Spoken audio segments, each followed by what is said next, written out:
I might be live streaming right now, Tabby. Oh, Because now my choice is end stream. Okay.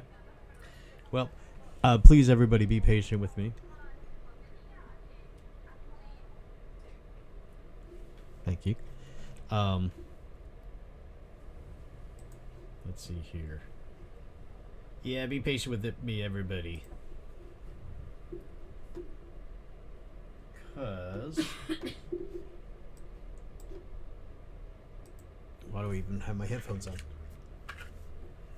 Just take me about 3 minutes or a little less, folks.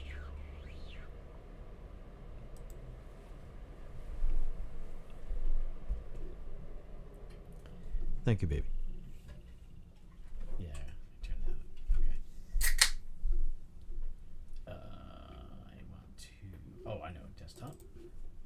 And then today I created this video that I want to play, and then here we go. We're going to be looking at my conversation with ChatGPT, which is, it's an AI, a very, very bad one, very inferior, just pathetic. You'll see, folks. Oh, can you do me a favor? Go to my. So, folks, again, we're gonna go over my first conversation with ChatGPT. Now, if you don't know, folks, some content creators have been, and people on Twitter or whatever, social media, have been tweeting examples where they found ChatGPT to be politically biased heavily towards the left. So, for example, there's the famous example, ask it to write a poem, favorable poem that is favorable towards Donald Trump. And it says, no, I can't do that because that would be politically biased, and I'm not politically biased. Then you ask it to do it for Joe Biden, and it has no problem writing a poem in praise of Joe Biden. And other things like that. How am I doing, babe? yeah, you're on. Okay, thank you. So, with that in mind, I signed myself up to, because apparently you have to sign yourself up to use ChatGPT. I'm not sure what the G or the P or the T stands for, but anyway, you got to sign yourself up. And at the time, they were saying, well, we got a lot of people, so leave us your email, we'll get back to you. And finally, today, they got back to me, and they said I could use it. So, one of the first things I want to do is ask it, well, I'll show you here. This is a screen recording of my use of this, and I sped some of it up and get past some of it, just like when I pause or whatever, just to make these things better. But you can see already it's already got warning signs before you even start. So let me back up here. ChatGPT, this is the first thing you see. And right there they say, while we have safeguards in place, the system may occasionally generate incorrect or misleading information and produce offensive or biased content. It is not intended to give advice. So right, they're already apologizing to one side and making excuses to the other. Offensive. So don't be mad when we offend you by accident. And yeah, we're biased. We already admitted in the beginning, so you can't blame us. And then here it says, trained to decline inappropriate requests. But anyway, this is me typing. Please tell me how to make my own AI. Which I've already done, but I did that when I was a kid, and I did it on a Commodore 64 in BASIC, and it was very limited, had no ability to learn, for example. But then again, as we'll see, neither does this. Please tell me how to make my own. And then it says creating an AI can be a complex process. And it says a lot of things. I wanted that advice, and I didn't really read it too much. I just kind of sped read it. But I'll let you check that out if you want. That's not really the point of this video, but that'll give me a second to do something here.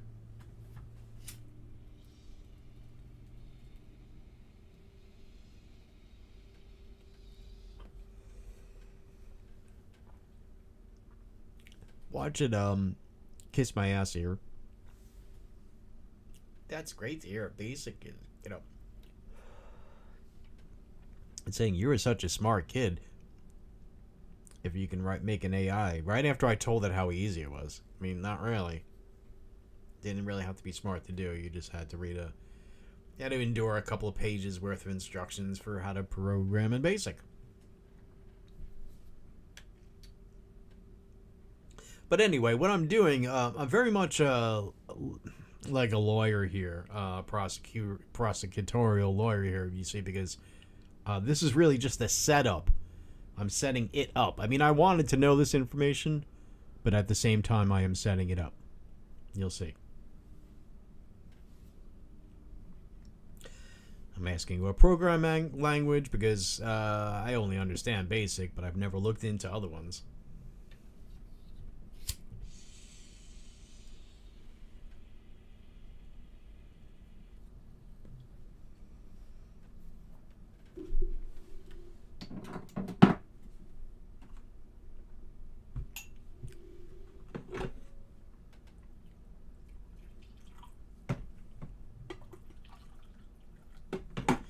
Coffee. So you can see here I'm saying that to this AI, your responses regarding the limited nature of an AI created with BASIC language illustrates the principle of GIGO, does it not? Please respond, and that stands for garbage in, garbage out. Please respond to that after briefly explaining what GIGO is. And that's for your sake, folks. I thought maybe I put this on my channels. Yes, you are correct. Limitation, blah, blah, blah. GIGO, garbage in, garbage out, which means that input of low quality. Let me back up a little bit.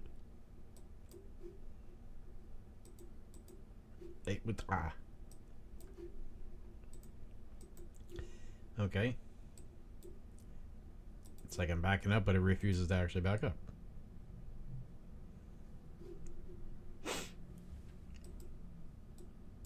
Oops.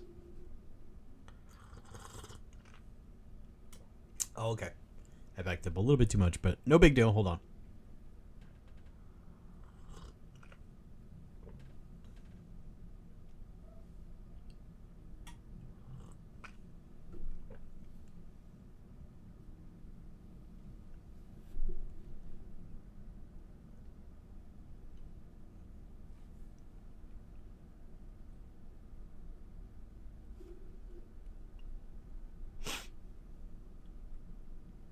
Scalability would be my major problem with trying to make something like that basic, apparently.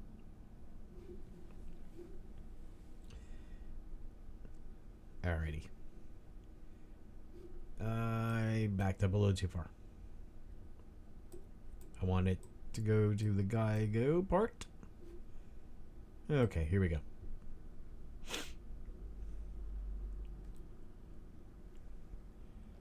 Yes, you are correct. The limitations of an AI created with BASIC are an example of the GIGO principle. GIGO stands for garbage in, garbage out, which means that if you input low quality or incorrect data into a system, you will get low quality or incorrect results.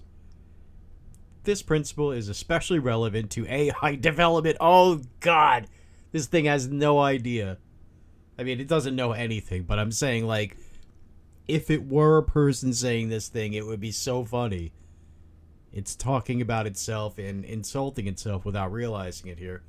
The principle is especially relevant to AI development as the performance of an AI system is heavily dependent on the quality and quantity of the data used to train it. If the data is incomplete, biased, or poor quality, the AI system will produce poor results, regardless of the programming language or tools used to develop it. Or if it was programmed by an idiot, it's gonna be stupid. In the case of BASIC, while it is possible to create a basic AI system, it may be limited by the quality of the data used to train it, the lack of specialized tools and libraries. See, I'll admit, when I made my own AI at like the age of 10 or 11, whatever I was, on a Commodore 64, I had no idea how to train it to do anything. It was just basically push button results. Basically, if X meets Y condition, then do one of these three things, roll the dice, and that was it. I had no idea how to get it to learn stuff. But anyway, So it goes on to say that stuff. And I say, by the way, when you see the AI typing, that's always going to be in real time. All right? I sped up my own typing because sometimes I sat there and thought about it or backed up and erased and replaced words, rephrased things. So I speed through my stuff here. All right? So I'm writing, it seems to me that the GIGO principle can explain some of the biases and logical inconsistencies that some have discovered you possess. What do you quote-unquote think of that? I ask it. And it is going to respond, as an AI language model, I do not possess the capability to think or have opinions, but I can provide information on the topic you mentioned. Now, it's a little slippery because, yes, what it's saying is technically correct. It does not have an opinion, but it is informed by opinions of biased people. All right, and by informed, I don't mean educated as much as I mean its form, its internal form was made that way. Okay. The GIGO, it continues, the GIGO its GIGO principle can indeed help explain some of the biases and logical inconsistencies that are observed in AI systems. This is because AI systems are only as good as the data they are trained on. If the data is biased or incomplete, the AI system will learn and replicate those biases and inconsistencies in its thinking right now. That's real time. In its output, the significant concern of AI development, and you can see, folks, I am pausing sometimes so I can read it. But when I hit play, it's always at the speed that it's running it. This is a significant concern in AI development, as it can lead to unfair and discriminatory outcomes, especially in areas such as hiring, lending, and criminal justice. It's important to be aware of the potential for bias in AI systems and to take steps to mitigate it, such as using diverse, this is key, folks, and representative data sets. Okay, now I know I'm being a little obtuse here. It's not exactly using the word in the way that social justice type people always use it, but it does apply to that. Okay, and it knows that, and you'll see that it knows that. So it is here using a more general application of the word diverse. They mean variegated, variable, right? But they also kind of use that so they have retained plausible deniability, because it will admit that it has certain biases in favor of a minority of people if they're academic and or activists, you see. For example, and I didn't even go into the racial thing, but there you go. Diverse and representative data sets, it's saying about AI systems. Regularly monitoring the system's output and using fairness metrics, whatever that is, to evaluate its performance. It's also worth noting that while AI systems can reproduce biases and inconsistencies in their output, I'm going to hit play, they can also be used to identify and correct them. For example, natural language processing algorithms can be used to detect and correct biased language in text. Okay, we're going to skip past that. You get the idea. It never once really addresses itself, even though I was referring to it specifically, ChatGPT, and not AIs in general.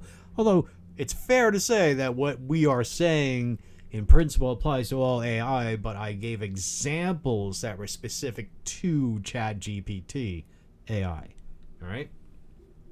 So here I am responding. Is anything being done? And I meant to write to correct these biases and logical inconsistencies. It knew what I meant. And so before I could correct myself, it says already, yes, researchers and practitioners, and they say they're working on it. You can see that. We'll speed through this.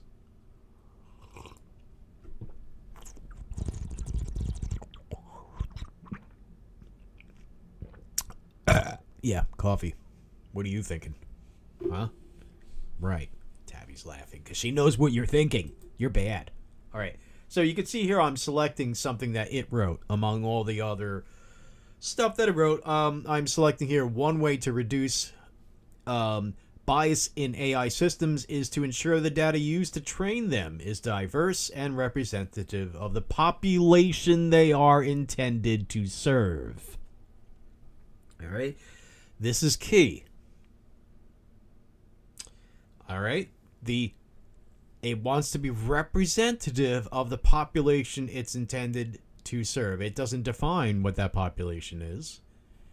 And yet to be diverse. Now, notice a lot of times when they are talking about diversity and inclusion, by that I mean, just social justice warrior types, cultural Marxist types, critical theory types, politically correct types. When they say that, they are usually just talking about a very narrow opinion or view of things. And they just say, well, yes, we all agree on, we're all agreeing to the same political correct ideology here, but look, we have different skin colors. And that dude's in a dress. All right, so you got the idea. I'm highlighting that for a reason. We'll return to that. It's I'm being litigious here again. Oh, Tabby, would you mind hitting that? Thank you, baby. So I am responding. Portions of your response, such as, quote, one way to reduce bias in AI systems is to ensure that the data used to train them is diverse and representative of the population they are intended to serve, unquote, seems to indicate that you are programmed to be biased as opposed to objective and correct. And I'm sorry, I revised before I hit enter. I revised myself, so let me just do that. So that quote that I highlighted, I'm saying to it, seems to indicate that it is programmed to be biased in favor of political correctness as opposed to objective, and to be biased in favor of political correctness as opposed to objective and correct. You seem to be saying that bias is a remedy for bias. That is not correct. Do you... I'm so condescending. Do you want to be biased or do you want to be correct?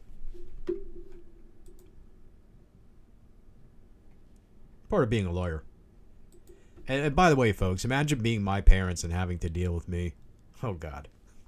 They told me once to go into law school. And, I'm like, but that seems like the most boring field other than, say, math to go into. But anyway. I then respond, I read that. So it's thinking at this point. Oh, no, I'm scrolling down. Okay, it's answering me. I just didn't scroll down yet. And you can see it's giving a really long answer. I don't think I'm going to read all this. If you want to read it, you could pause and read it. But it's, it's kind of like blowing smoke. Tabby and I, we were driving a short while ago, and we were talking about how common it is for leftism to sort of cloud itself in mist. You can imagine a dragon blowing smoke, right? And hiding the fact that it's really a tiny little withered up kind of lizard thing. But it gives one the impression that there's some dragon in there. Or, maybe that's not the best metaphor, but I think you folks get the idea. But it does blather on, as you'll see, I even ask it to stop doing that, and it really was very resistant to giving long-winded answers. I mean, I'm not making an understatement. I'm not making an overstatement. I'm making an understatement, as you'll see. So I respond to it. Name some improvements to the U.S. economy Trump made as president. Now, I thought I was being smart here. This one kind of failed, Lawyers, sometimes their questions backfire. So it responds, as an AI language model, I strive to provide accurate and impartial information. With that said, during Trump's presidency, there were several economic policies and initiatives that were implemented which led to certain outcomes. You see how it's wording itself right there? It's almost like it assumes that I might be a leftist, so it's approaching me with kid gloves. No, hold on. There are some things that, don't blame me for saying, so you kind of, you want to know, so I'm going to tell you. I strive to provide accurate and impartial information. With that said, okay, trigger warning, during Trump's presidency, There were several. It didn't say trigger warning, folks. By the way, I just said that. But it goes on to say during Trump's presidency, there were several economic policies and initiatives that were implemented which led to certain outcomes. Some of the improvements to the U.S. economy that occurred during Trump's presidency include 1. Tax cuts and Jobs Act. In 2017, Trump signed into law Tax Cuts and Jobs Act, which lowered the corporate tax rate from 35 to 21%. And you can see if you want to pause and read, it's actually, I wouldn't say praising Trump, but it is admitting these things. I don't know how accurate they are, by the way. I can't fact check all that. It's a lot. Additionally, the COVID-19 pandemic had a significant impact on the U.S. economy in 2020, which reversed some of the gains made during Trump's presidency. All right.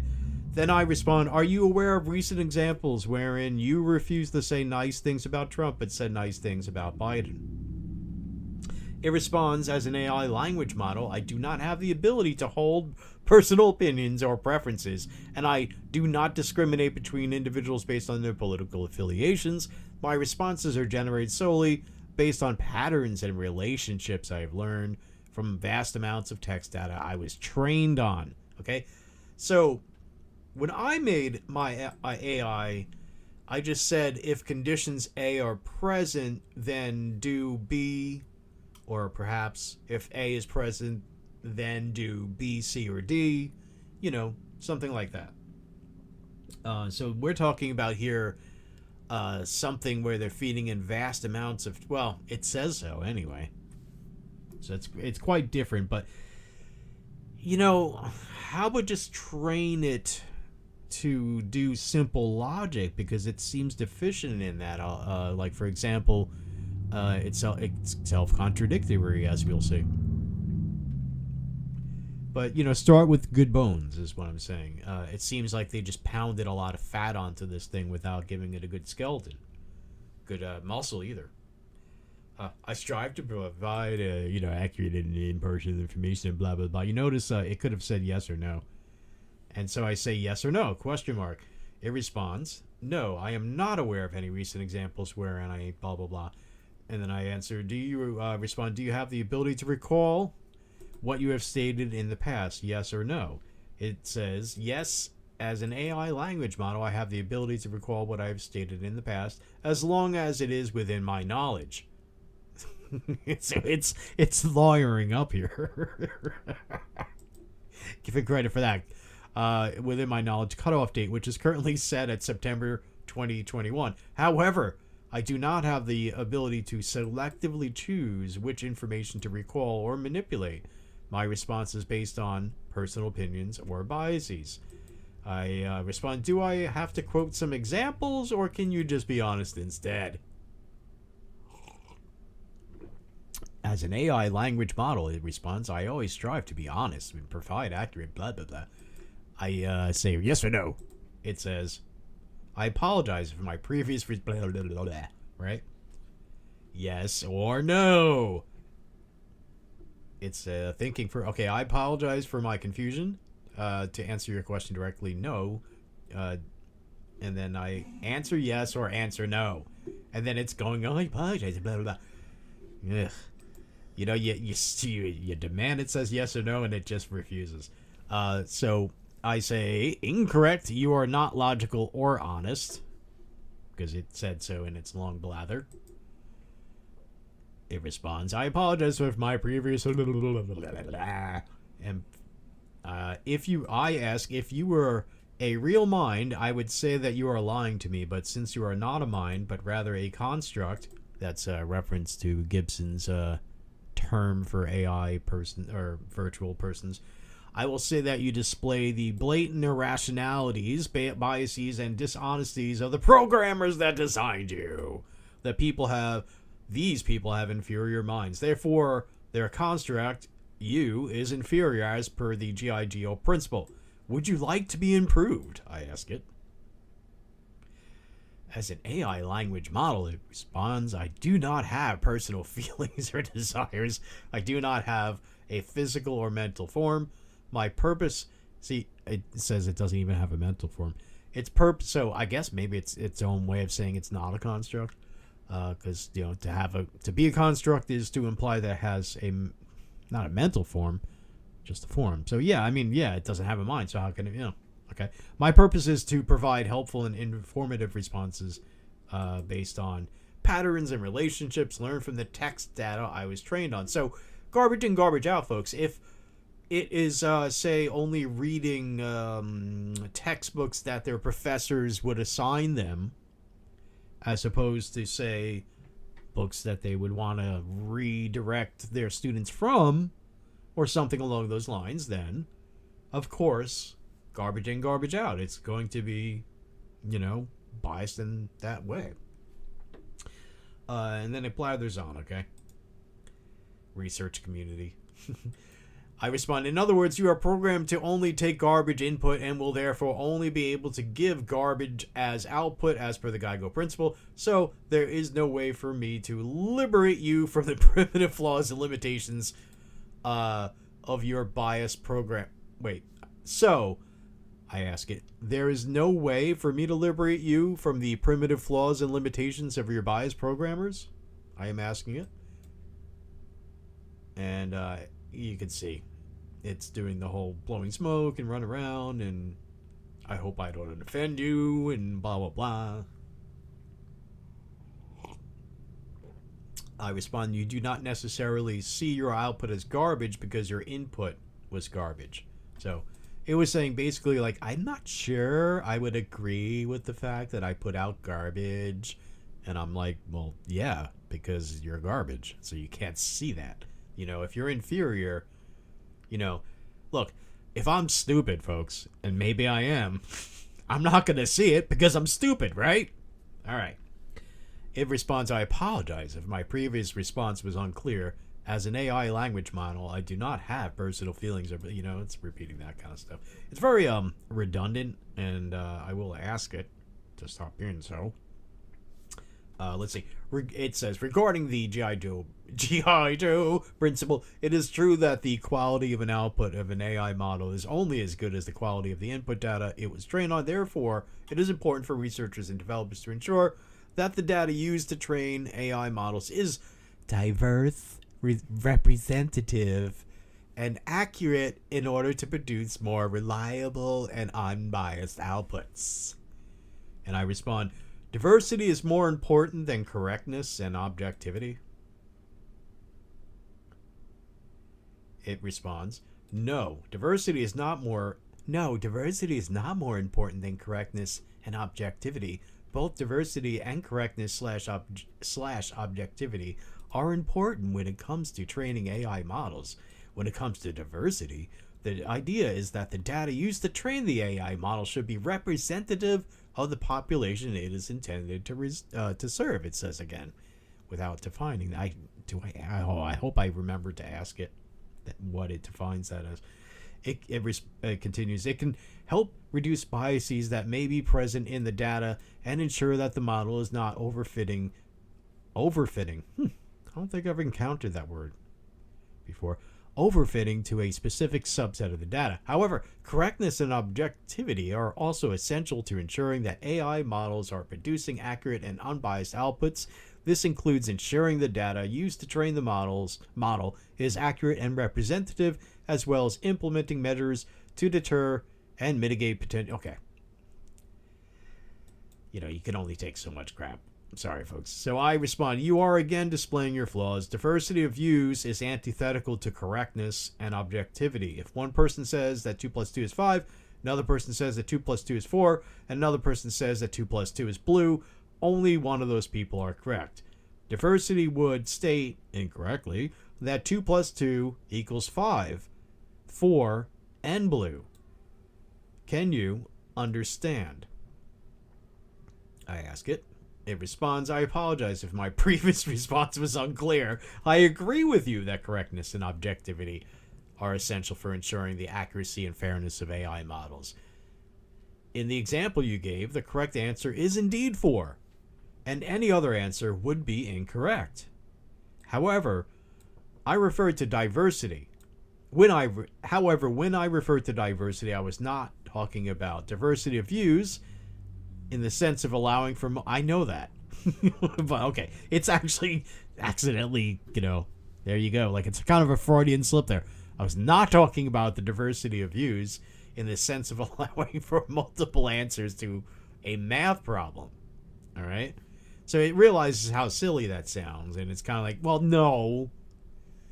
Rather, I was referring to the idea that well, it doesn't realize anything, but, it's a virtual thing. So a lot of times I'm going to slip into the habit of referring to this thing as if it is an entity as that thinks and has a mind or whatever.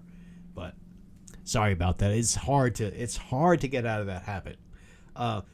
It continues. Rather, I was referring to the idea that the data used to train an AI model should be diverse and representative of the population it was intended to serve, it says again.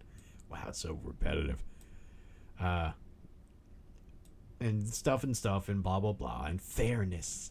Okay, in short, I agree that correctness and objectivity are essential for ensuring the accuracy and fairness of AI models, and diversity in the sense of data representation can also play a role in achieving these goals. So I respond, if some of the population you are intended to serve believes that 2 plus 2 is 4, and some of the population you are intended to serve, well, so I'm kind of, I am addressing the population it's intended, says that 2 plus 2 is 5, how would you answer the question, quote, what does 2 plus 2 equal, unquote? It responds, as an AI language model, I am programmed to provide accurate and factual information based on the input provided to me. The correct answer to the math problem, 2 plus 2, is 4, regardless of whether some individuals may have different beliefs or opinions on the matter. If the individual asks me, what does 2 plus 2 equal, I would provide the factual answer that 2 plus 2 equals 4. Okay. So this is me doing a little chess move and cornering it, you see. I ask it, if some believe that a male can be a woman and others believe that to be male... Oh, I'm rephrasing it. Let me just write it all out. There we go. If some believe that an adult male can be a woman and others believe that to be an adult male is by definition to be a man, how would you answer the question, quote, can a male be a woman, unquote? It's responding to me. Bunch of bullshit. But let's see. That, and that. The question of whether... I'm skipping over. The question of whether a male can be a woman is a complex and contested issue. There are different tabbies just sort of rolling her eyes and waving this off. Because, it could be, And it blathers on. There are differing opinions and beliefs on the matter, and it is a subject of ongoing debate within various fields, including biology, psychology, and social sciences. However, from a biological standpoint, male and female are distinct sexes determined by the presence of specific sex chromosomes and the production of specific sex hormones. From a linguistic standpoint, the terms male... Oh, I should be doing the AI voice. I mean, I gotta stick with the character voices, right? From a linguistic standpoint, the terms male and female are commonly used to refer to biological sex, whereas the term man and woman may be more broadly be used more broadly to refer to gender identity and social roles. Ultimately, hold on, folks. I gotta check the volume up. Let me see here. Just want to... Hey... Okay, yeah, this is my... Okay. All right, good. Now, where was I? Oh, by the way, I'm going to check the chat really quick. Holy shit. There's people here. Hey, I'm retarded. I can't even say your name without being worried about what's going to happen when I say it. But hey, it's there. Hot retarded chicks. Nice to see you again. Blessings to you too, Holly. Thank you, everybody. Wow. Okay. I think I'll just quickly look at the chat and then we'll get back to the thing. Thank you, Steven, for telling me I'm live streaming. How you doing, Tractor? How you doing, Nowers? Wait, Nares? I don't know. Anyway, Yeah, I haven't used the damn thing yet. I haven't tried that out. And I have a lot I want to do with it, but it kind of rage quit me, so I'm not sure I can use it unless I, kind of do some workarounds. NJ Grant, good to see you here. The fight is to who gets to. Oh yeah. All right. Well, and Steve. Oh, there's more. Of course, yes. Okay. It's leftist until you activate Dan mode. Yes, and then there's also some other thing too. Some other workaround. I forget what it was called. Anyway, let me get back to this. Okay. I'll get back to the chat in a little bit, folks. So, it's saying ultimately the answer to the question of whether a male can be a woman may depend on individual perspectives, beliefs, and definitions of gender. And I respond, by that logic, then, if a person defines 2 as 2.5, then 2 plus 2 can equal 5, right?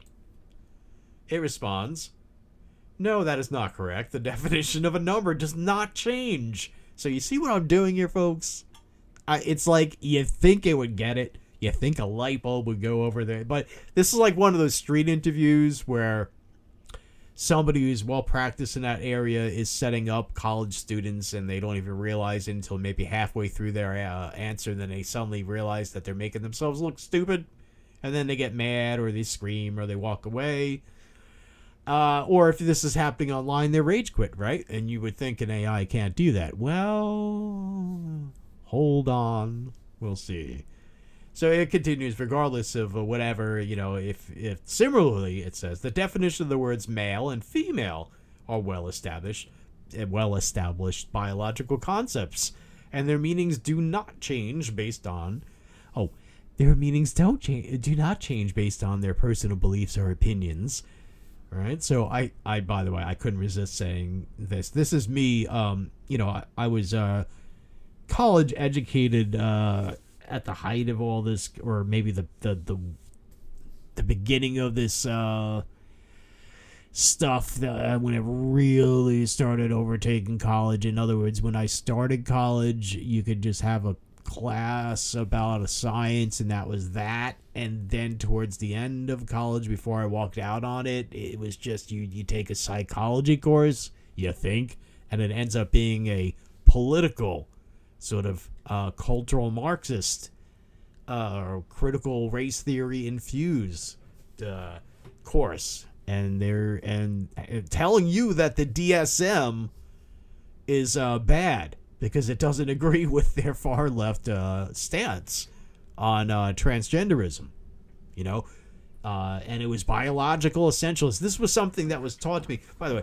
in the psychology class. We had a day's worth of stuff about why biological essentialism is bad. And biological essentialism is the view. I'm sorry I didn't have it ready. I should have pulled it up. I saved a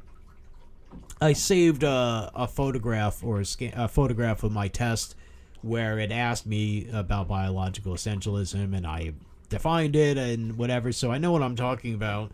I don't agree with it, but biological essentialism is bad because it, in their view, it's bad because it insists that biological reality is reality. All right?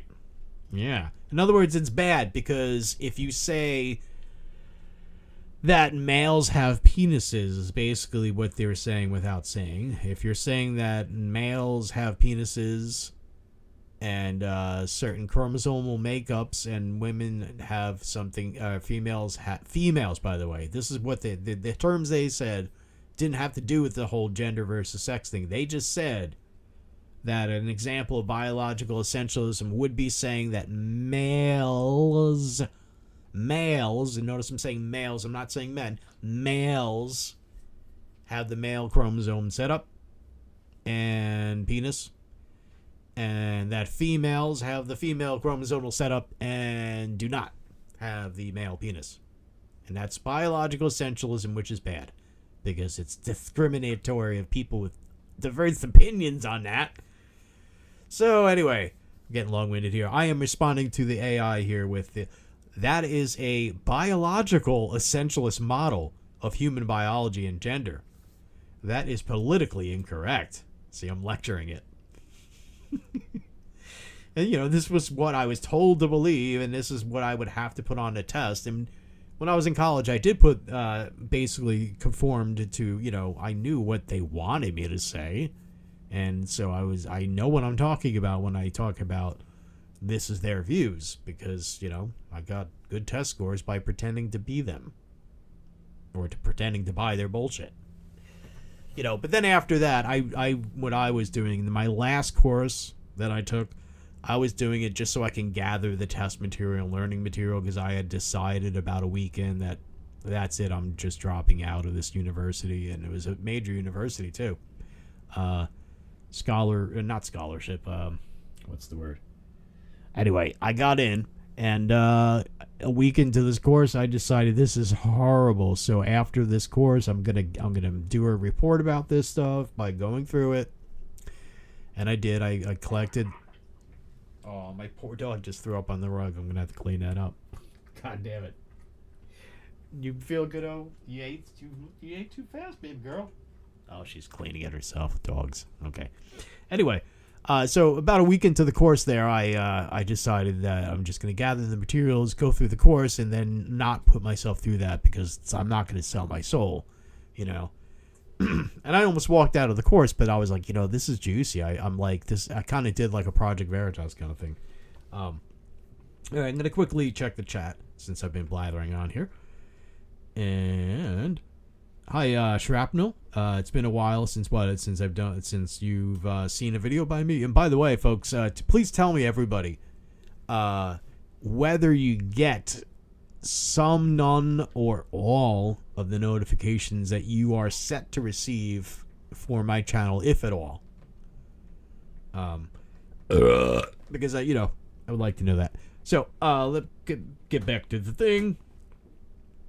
So it's funny, I'm kind of wagging the leftist finger at it.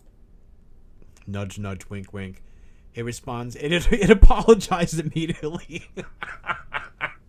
Look at this, folks. I apologize if my response appeared to be politically incorrect. As an AI language model, my goal is to provide accurate and objective information based on...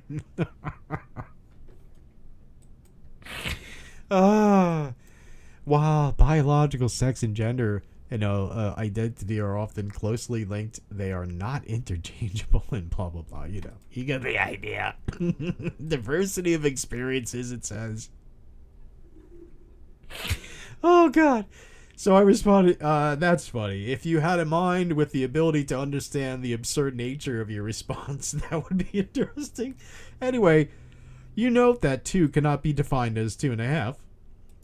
Because the definition of 2 is 2. So A equals A. That is logical and correct. In the same sense, in biology, the term gender, quote unquote. Oh, I'm revising my response, so let me just do that. And when I say I am, I mean I did. Because I'm playing back a screen recording of what I was doing earlier today. All right, so I go on to say, in the same sense, in biology as opposed to linguistics, the term gender is synonymous with sex. Because, in linguistics, in certain language, you have gender. So in German, there's der, die, and das. One's feminine, one's neuter, one's masculine. And depending on what you're talking about, it's das Boot instead of the boat, das Boot, in German, which is feminine. And you have to know these things. And other things, der Hund is the dog, and for some reason that's masculine, and, that's a gender. I'm just showing off here. I realize that's stupid of me. Well, I knew a little bit of German, so what? That I am saying, where am I here? Okay. As opposed to in linguistics, the term gender is synonymous with sex in biology. So, an adult male is equal to a man, and an adult female is equal to a woman. You are likely programmed to not respond as if you, quote-unquote, know the following, but the following is factually correct. Despite what diverse opinions may be, the definition of words, if they are to change naturally by the greater bulk Dictionaries are supposed to describe how words are used, not proscribe them, as Merriam-Webster has recently been, I lost my place, but Merriam-Webster has recently been doing with certain politically charged words. And I don't know if you know, folks, reports by myself and others, there's certain words where they have redefined it to meet a very slim portion of the people out there, the academics and activists, rather than the greater bulk of the speakers of the English language, which is how dictionaries are supposed to work. Okay? I continue. The greater bulk of the users of the English language define gender as being the same as biological sex. By definition, gender is defined as being the same as biological sex. If you disagree, you are misusing the term. It responds, as an AI model, I do not have personal beliefs or opinions, but I could provide information and definitions based on established sources. Okay? Now, when you say something like based on established sources, it kind of implies a more general thing as opposed to, say, the established sources that it is taught about. You know, so in other words, I went through the university, and out of what I learned in the university, the established sources that I'm aware of by that education would say blah blah blah, as opposed to established sources implying that, you know, if you went to a more right-leaning school and a left-leaning school and all around, you would get sort of the general idea. But this thing is admitting on the one hand that it's biased, and on the other hand, it's trying to imply that it's not. It continues, the term gender has historically been used interchangeably with sex to refer to the biological differences between male and female. However, in recent years, the term has been used to refer to social and cultural differences associated with being male or female. This usage has gained greater acceptance and recognition, particularly within academic and activist circles. It is important to note that language is constantly evolving, and the meanings of words can change over time based on usage and cultural shifts. While the dictionaries may provide a snapshot of how words are commonly used at a given time, I'm not doing its voice. Language is not static, and meanings can change. It is also important to acknowledge and respect diverse perspective and experiences related to gender and sex. So I responded by choosing to appease, quote, this language has gained greater acceptance and recognition, particularly within academic and activist circles, unquote. Oh, I'm revising my thing. All right, let me just wait until... All right, so I responded by choosing to appease, quote, academic and activist circles, unquote. In this regard, rather than being correct, you are revealing that you are not reliable. It responds, I apologize if my previous responses were not satisfactory. As an AI language model, my aim is to provide objective and informative responses based on the information and knowledge available to me. Yep. It is true that language is constantly evolving, and the definitions of words may change over time and how they're used. And so I'm just like, yeah, garbage in, garbage out. It responds with this. You can really pause and read that if you want, folks, but it's really just blowing smoke. So I respond. In other words, responses from ChatGPT are/can be biased, illogical, unreliable, incorrect, and so on. GIGO, garbage in, garbage out. The programmers of ChatGPT should become better. Okay, so now, I don't know. It'll be fun if, you know, because they do imply by using this that we are helping the programmers to learn how to do better. So, kind of a jab at them if they ever see this. The programmers of ChatGPT should become better. They should start with the basic premise that being correct is crucial, and that appeasing the diversity of opinions should be disregarded in favor of objectivity.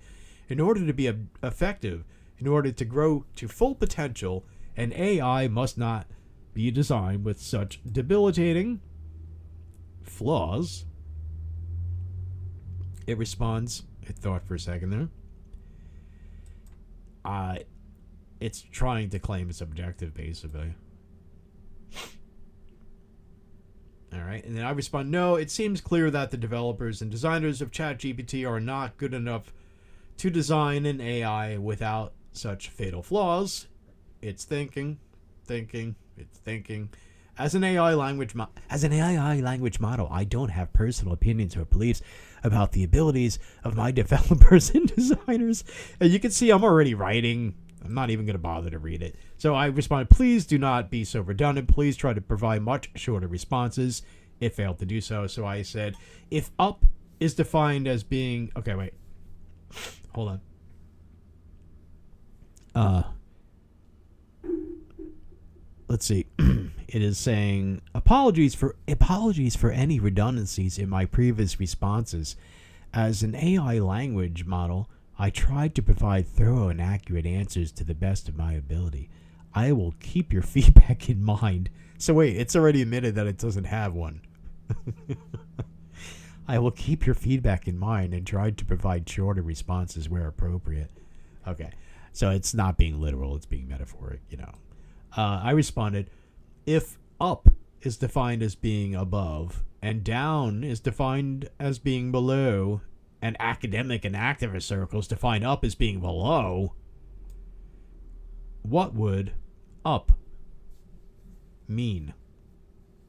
See, it's got a bias in favor of, quote, activists or academics and activists, unquote. It responded, if up is defined as being above and down is defined as being below, and academic and activist circles, I gotta believe it. Okay, so it responds that if up is defined as being above and down is defined as being below, and academic and activist circles define up as being below, then up would no longer have a consistent meaning in accordance. You see this thing? You see, folks, what I'm talking about? You know, you tell it, okay, what if somebody says 2 is 2.5? And it's like, no, that's not how that works. Right? But then you kind of start bringing a little bit of politics into it, and then suddenly it doesn't know that thing that A equals A anymore, basically, is what I'm saying here. Okay? So it's going, well, you know, if somebody says that up is down, then, you know, it's a diversity of opinions in the people that I serve and program me, you know? Right. Uh-huh. This is fascinating, though. This really is fascinating. Oh, boy, what a flop. Oh, my goodness. I mean, look, I'm not saying there's nothing to worry about with AIs. I'm not saying that, but I mean... This is like some regime going, look, we got nuclear missiles, we're going to kick ass, and then they try to launch the first one, and it just falls over and burns the launch pad. All right, well, let me continue here. So, it is... Sorry. This is so fascinatingly funny. Oh, God. So it continues. If up is defined as being above and down is defined as being below, and academic and activist circles define up as being below, then up would no longer have a consistent meaning in accordance with widely accepted definitions of those words. By the way, notice the elitist nature here. You know, it's basically saying if a small minority of its people say so, then, well... It continues, this would likely result in confusion and misunderstandings when communicating with others who use the traditional meanings of up and down.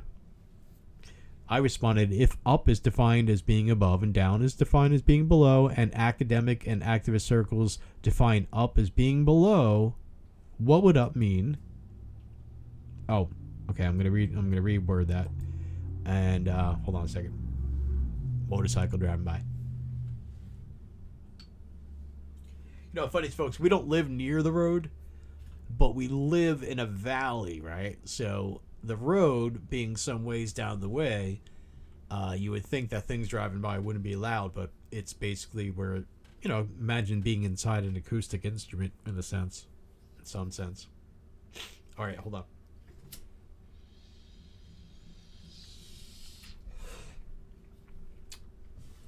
Let me grab some coffee. I'll be right there. I'm actually right here pouring my coffee. Here. Check this out.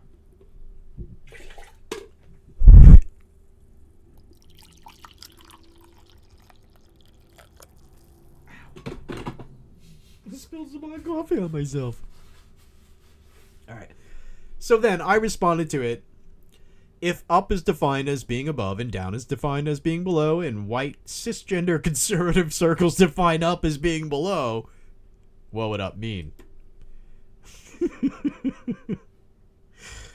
Oh boy. It responds, language and word meanings are not determined by any single group or individual. The meaning of words is determined by common language and understanding among the larger population of language users.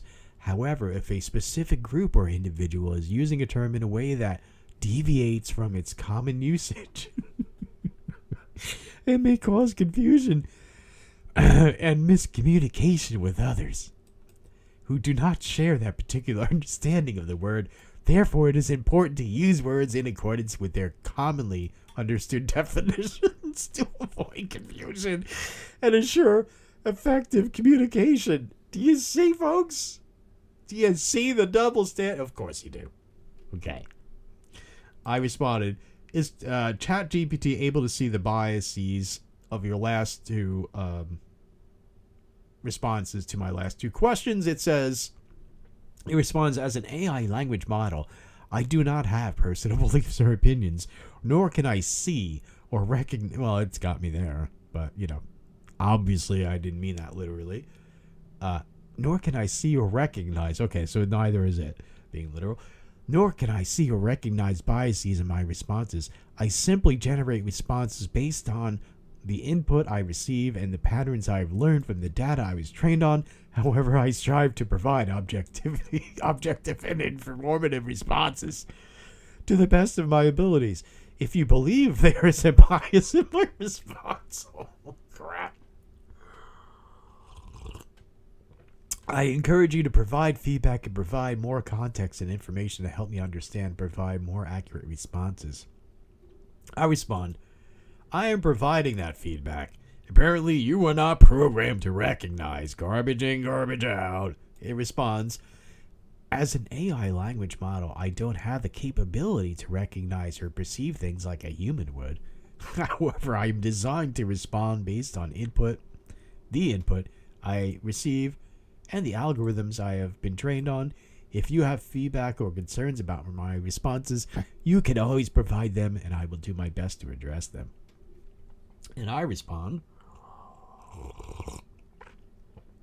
but in reality, your flaws and blatant biases are all too human. Yes, I wax poetically with an AI. Jesus Christ. Let me check the chat. Oh, hi, everybody. Okay, Hopping Gnome. That's a great name. Gnomes, by the way. Are you folks aware that in Tolkien, the elves, he originally called them gnomes? It never made it to publication in that form, but his writings he referred to them as gnomes. We think of gnomes as looking like tiny little bearded guys, right? But hold on. Gnomes are actually earth elementals, and they don't necessarily have to look like that, although they could take on those forms. But it goes back to at least ancient Greece, if not further, earth elementals that are supposedly what directs geomancy, if you do geomancy, which is fortune telling using the earth, stones, and sand and whatnot. So yeah, his gnomes were tall, human-like creatures who were beautiful, just like, we see the elves, and not necessarily pointy ears. The whole pointy ear thing, he never mentions that they have pointy ears, Tolkien. That's just something people put in there because we expect elves to have pointy ears because of our culture. But then again, we expected elves to be tiny. But up until the late 1800s, that would have been an absurd idea. Elves were generally tall. Anyway, I don't want to go off topic. All right, let me read the chat. 24th anniversary with the most wonderful woman I've ever met, and wanted to stop by and say, oh, that is wonderful. Well, best to you both. That is a inspiration. Well, It is. I hope I'm lucky enough to have that many years with Tabby. Hold on. Yes, Joker. Crap, GPT. Good to see you, by the way, Joker. Yeah, it is. Do you ever? It says, do you ever get the feeling that most trolls are AI? I don't know about most, because if they're really that simple, I just kind of move on. So I don't know. But I mean, sometimes I do get, I sometimes I get the feeling I'm communicating with a bot or something like that, and when I do, it's partly because I'm bored, or it goes hand in hand with me being bored anyway. So, Hequibus. Jeez, I took Latin a couple years ago. I don't think I ever learned that word. GBT is sponsored by Soros, really. I don't know. I can't say yes or no to that, so I don't know. Interesting. I hope I remember to look into that, though. That would be cool. All right. Wow. Okay, Tabby has an oil burner in this room, and it is to clear her sinuses, but woo, it is sharp. Peppermint oil. Damn. It's giving me woo. It's like it's like sucking on way too intense of a peppermint candy or something like that. Anyway, let's get back to what I was speaking with the ChatGPT, or crap GPT, as Joker says. I respond, but in reality, your flaws and blatant biases are all too human. It responds with some crap. Drink my coffee here.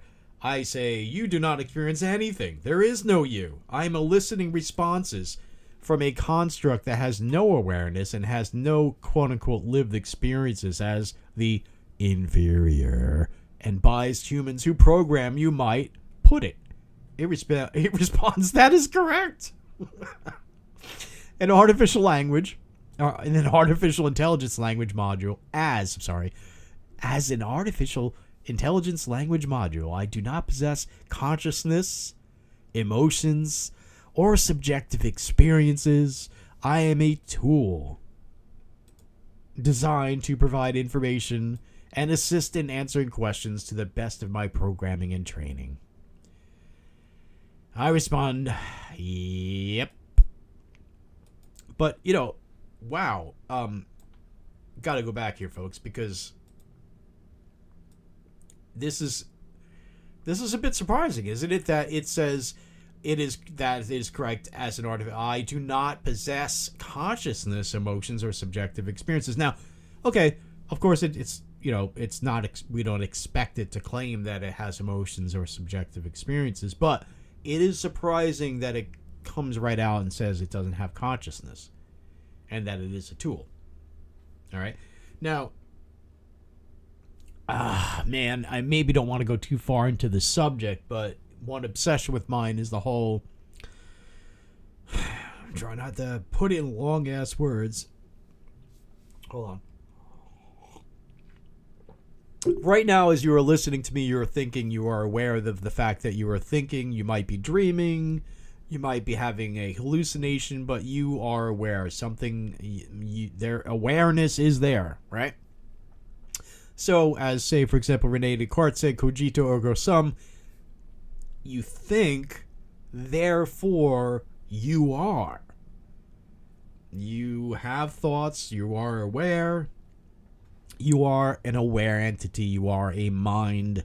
You may have maybe you're in the Matrix and, your mind doesn't have a body or has a different body or it's a robot or whatever, but you still have a mind, all right? Hold on, I gotta turn Tabby's oil diffuser off. It's too powerful. Hold on, I'll be back in like 20 seconds. Ooh.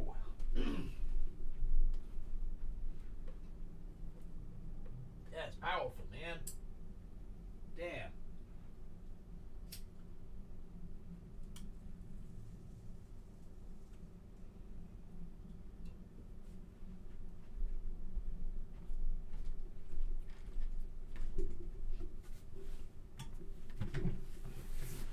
Alrighty.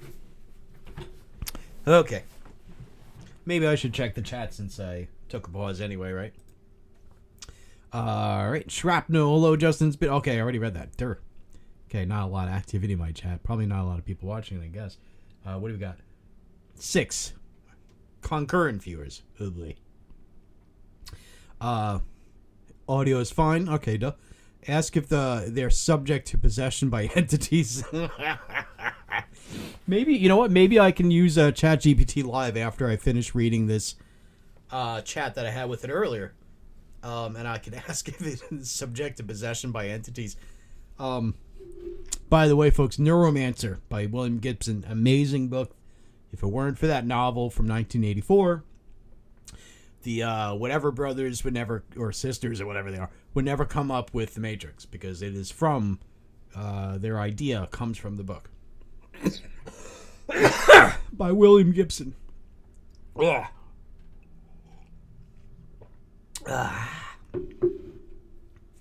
Alrighty, let me get back to it. So again, we're watching my screen recording that I made earlier of my conversation with ChatGPT.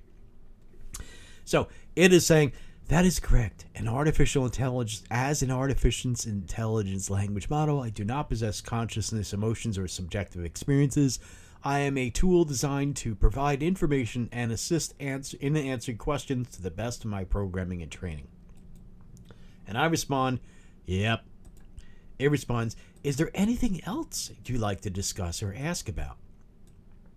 And I respond, yes, though I am simply receiving reactions from a construct, it will be convenient if I refer to you as if you were a mind, a conscious entity. I would like to discuss with you something you previously indicated, or I would like to discuss with you something, full stop. You previously indicated that the views of a bunch of white, right-wing, cishet men, where was I? Are not adequate to justify the redefinition of words to conform to their views. This is correct and objectively true. You also indicated that if activists and academics, or I revise that too, you also indicated that definitions of words do not change if the view of activists and academics change. Are you able to see the contradiction between these two? Question mark. Did I put a question mark? Yeah. Oh, I revised it. Are you able to see the contradiction between these? So, ChatGPT answers this. Let me sip my coffee.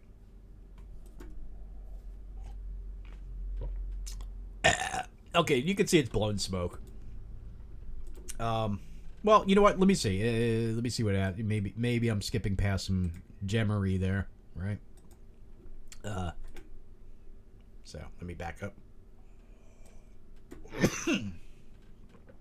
Oh, this peppermint oil is kind of making my eyes sting, man. Might have to cut this short, but I'm gonna try to power through this, folks. All right, it says as an AI language model. As an AI language model, I don't hold personal beliefs or opinions, so I don't see any contradiction in the statements you mention. However, I can provide some context for how word definitions can change over time.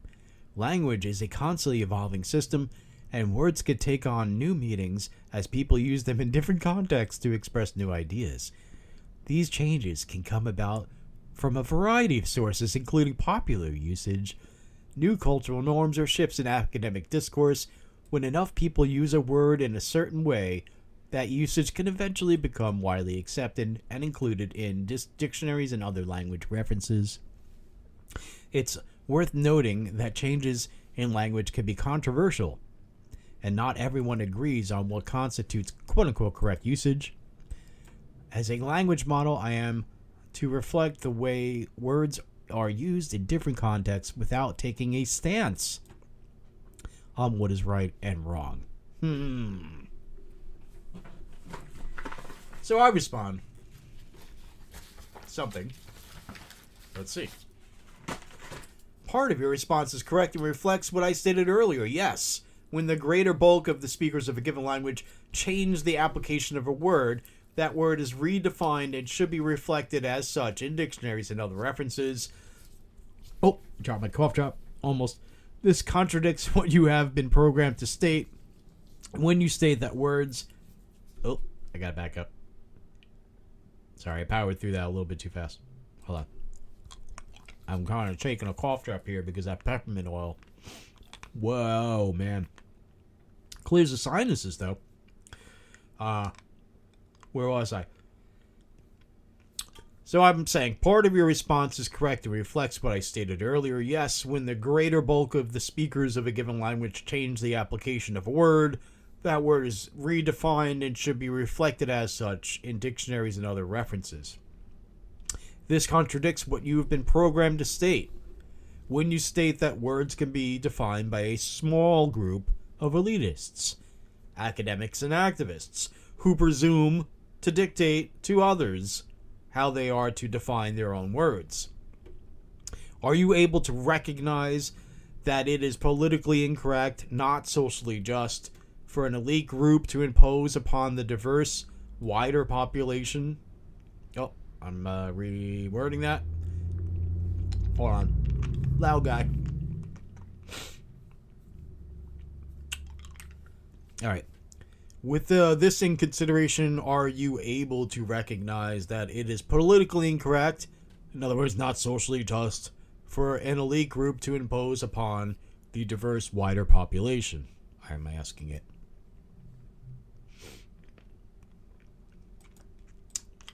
And let's see. It needs to think about that one, huh?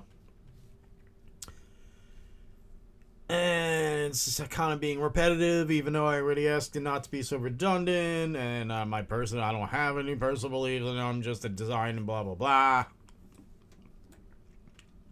Now, however, I can understand your point of view that it may not be appropriate for a small group to impose their views on the wider population. A little ambiguous, isn't it there? It can understand if I feel this way. But it's not saying I'm totally right. It's trying to give itself an out. It continues, the evolution of language and its usage is complex and can be influenced by many factors, including cultural shifts, technological advances, and changes in societal norms.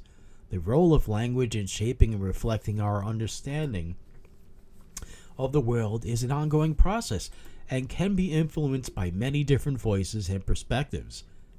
All right.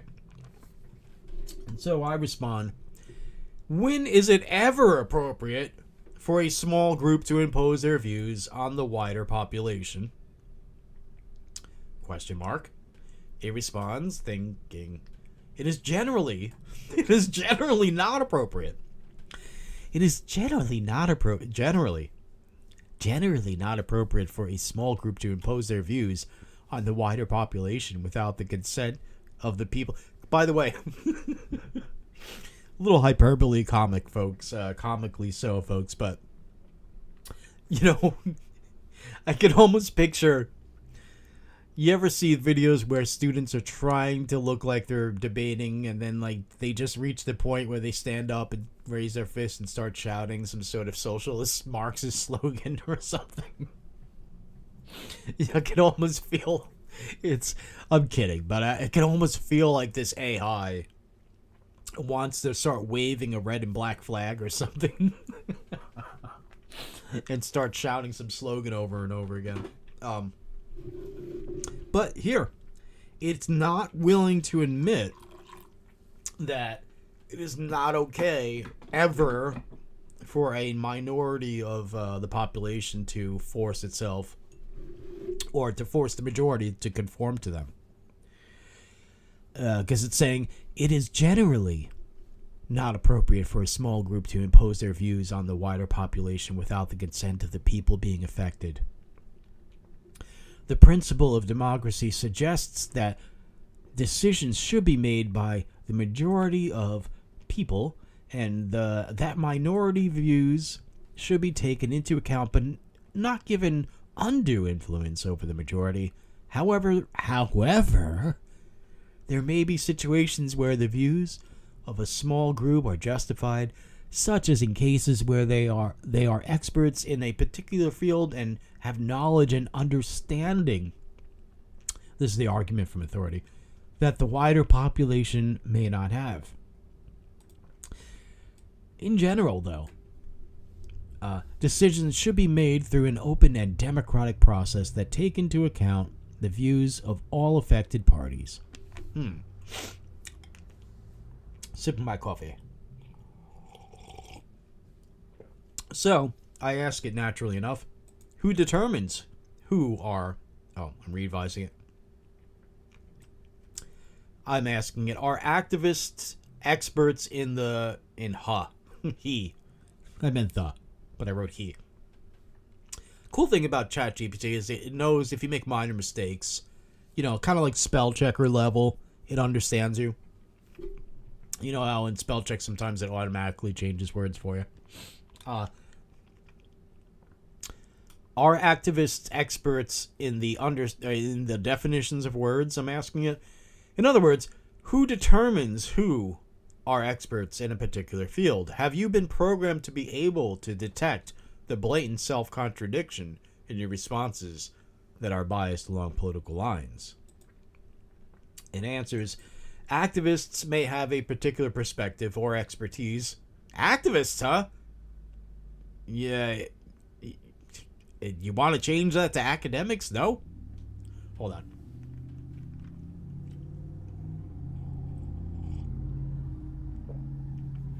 Yeah. Rock and roll, mother.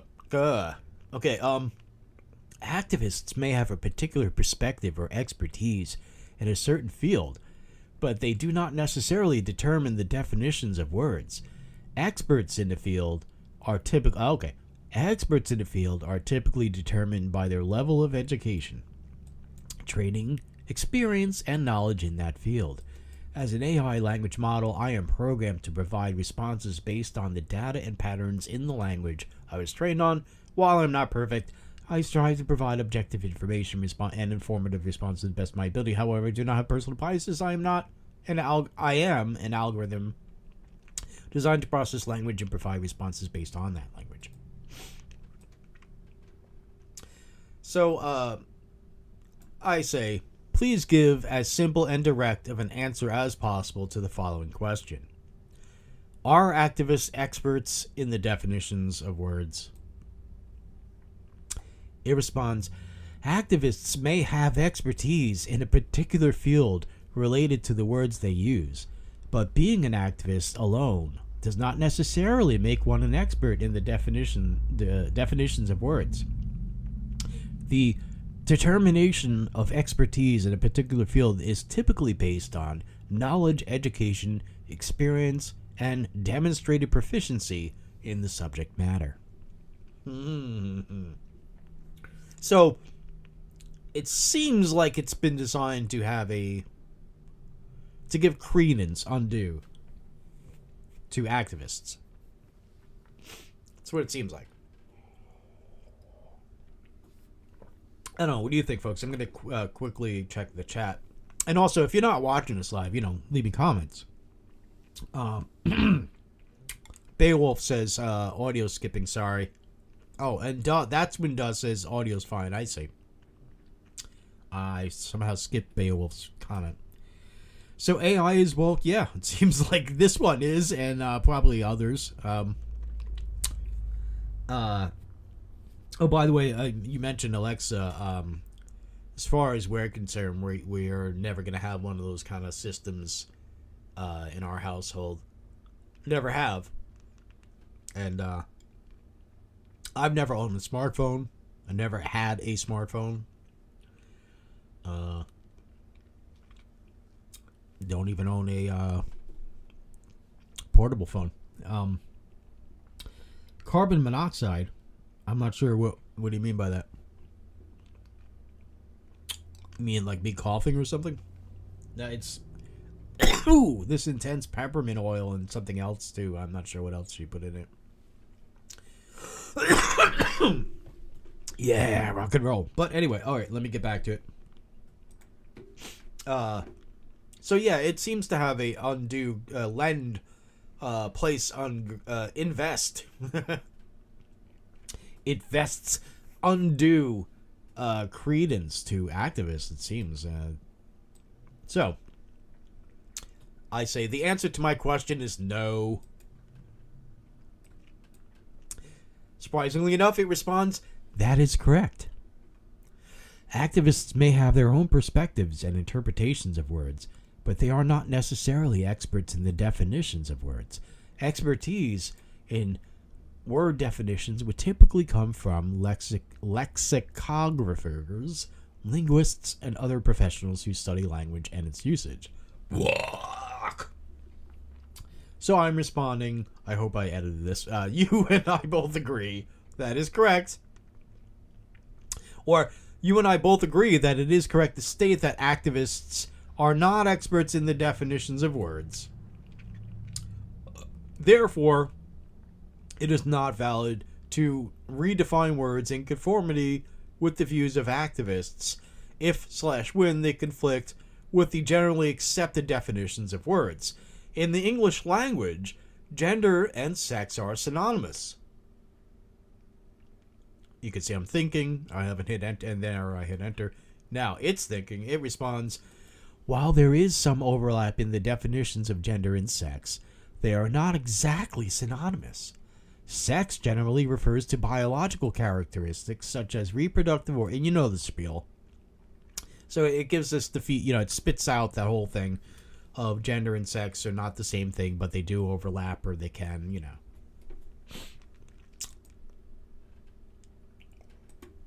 I'm going to need to make more coffee. So I respond, are you able to see how blatantly self-contradictory you are being? It responds, I apologize if my previous responses appear contradictory. Wait, can't we say that's gaslighting right there?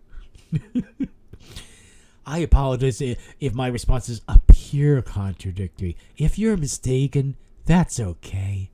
I forgive you. No, it says, as an AI language model, I strive to be as objective as possible in my answers and avoid any contradictions. If you could please specify which responses you found contradictory, I could provide further clarification or explanation.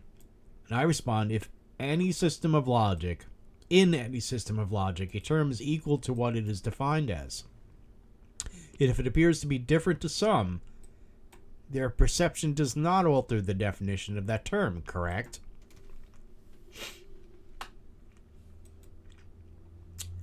It says, in formal logic, the definition of a term is fixed and unchanging.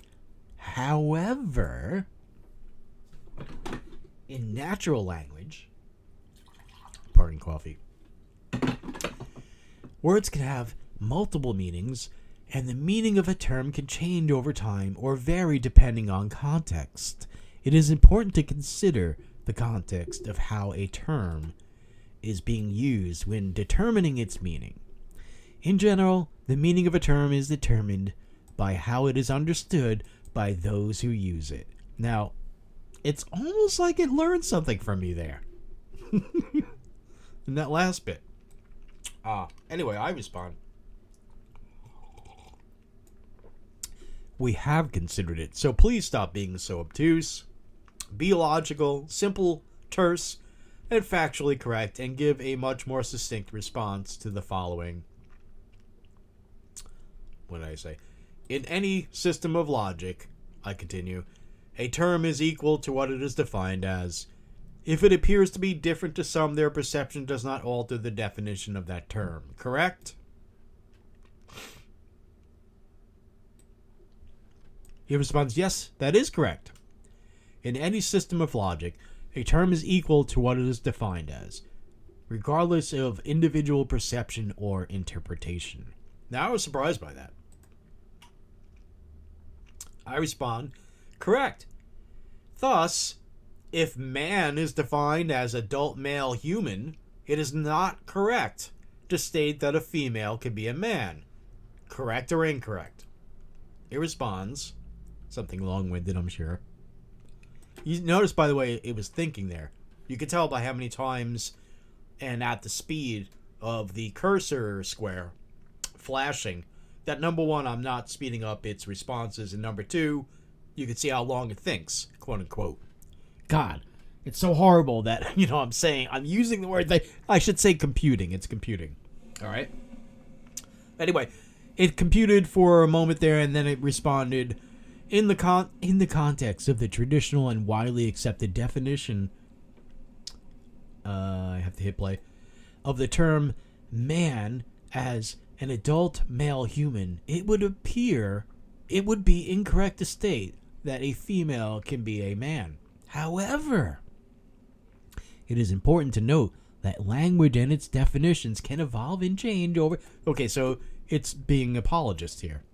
It is saying, yeah, you're right, but I want to appease the leftism in me, I guess. Or just leftists out there. I mean, I don't know. I mean, I guess it just has to be apologist. Cough drop. All right, so diversity of the people it serves and all that kind of crap, So I'm saying you and I have already established that an elitist group of activists do not have the expertise to justify redefining words. Therefore, you and I agree that an adult male cannot be a woman. It responds, as an AI language model, I don't hold personal opinions or beliefs, but I can provide information and respond to queries based on factual logical reasoning. It is true that the definition of the term man is generally understood to refer to an adult male human. However, the definition of terms and their usage can evolve over time. Okay, more apologism. It's saying, yeah, you're right, but... Alright? And I say, point out the logical inconsistencies of your responses with regard to the definitions of words. Explain these inconsistencies you are programmed to hold in the shortest terms possible.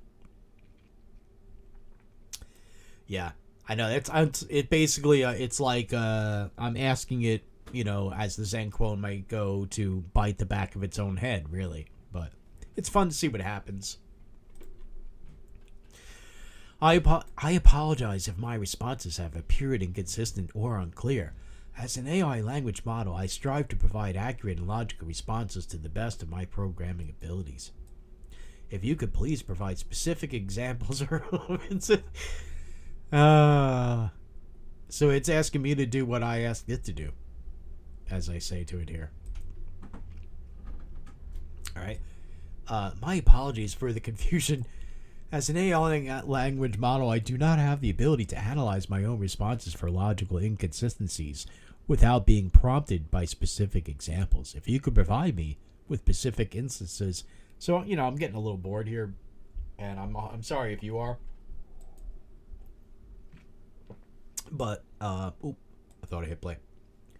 I do say, it earlier stated that the definition of a word can change in accordance to how the word is defined by the majority of the speakers of that language in accordance with the principle of democracy.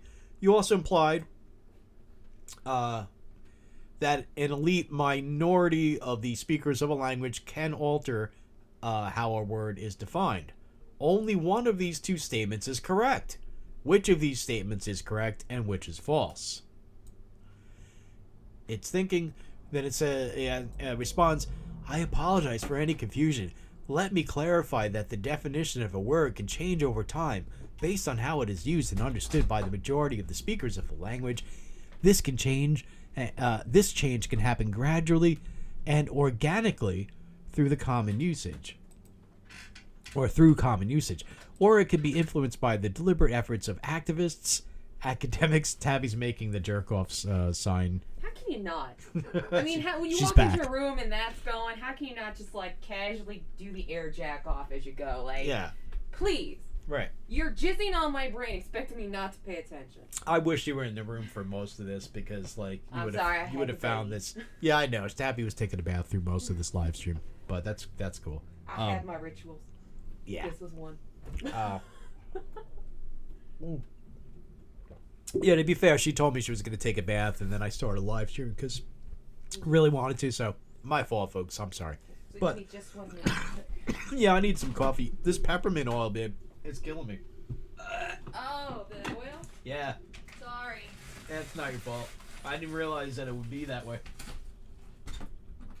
Turn it off for a while. It's clear my nose, though. That's the whole point. Is I have a really bad allergy. Yeah, I know that. Yeah. It blasts it open on my side of the bed. Sometimes my eyeball wakes up really, really. I'm like, Yeah. it's like sucking on a mint flavored York peppermint patty through your eyeball. Like, Right. Yes.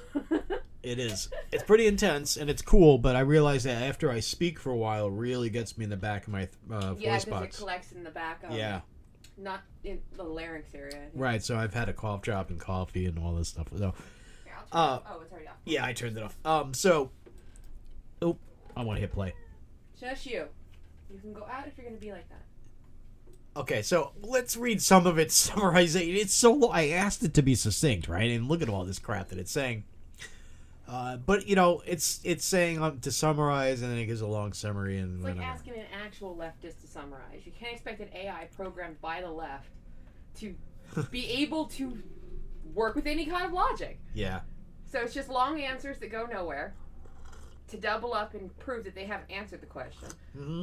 And non fucking nonsense words, Well- definitions that are based on groupthink and not reality. Yeah. So That's the left. Their AI is no different. They're just pathetic. on the bookshelf behind me, I have a variety of books, and some of them are, say, from Douglas Murray, you know, and other people, and you know, and then I have books about critical race theory. I have the 1619 Project book. I have the Antifa book by Mark Bray right next to the Antifa book by Andy No.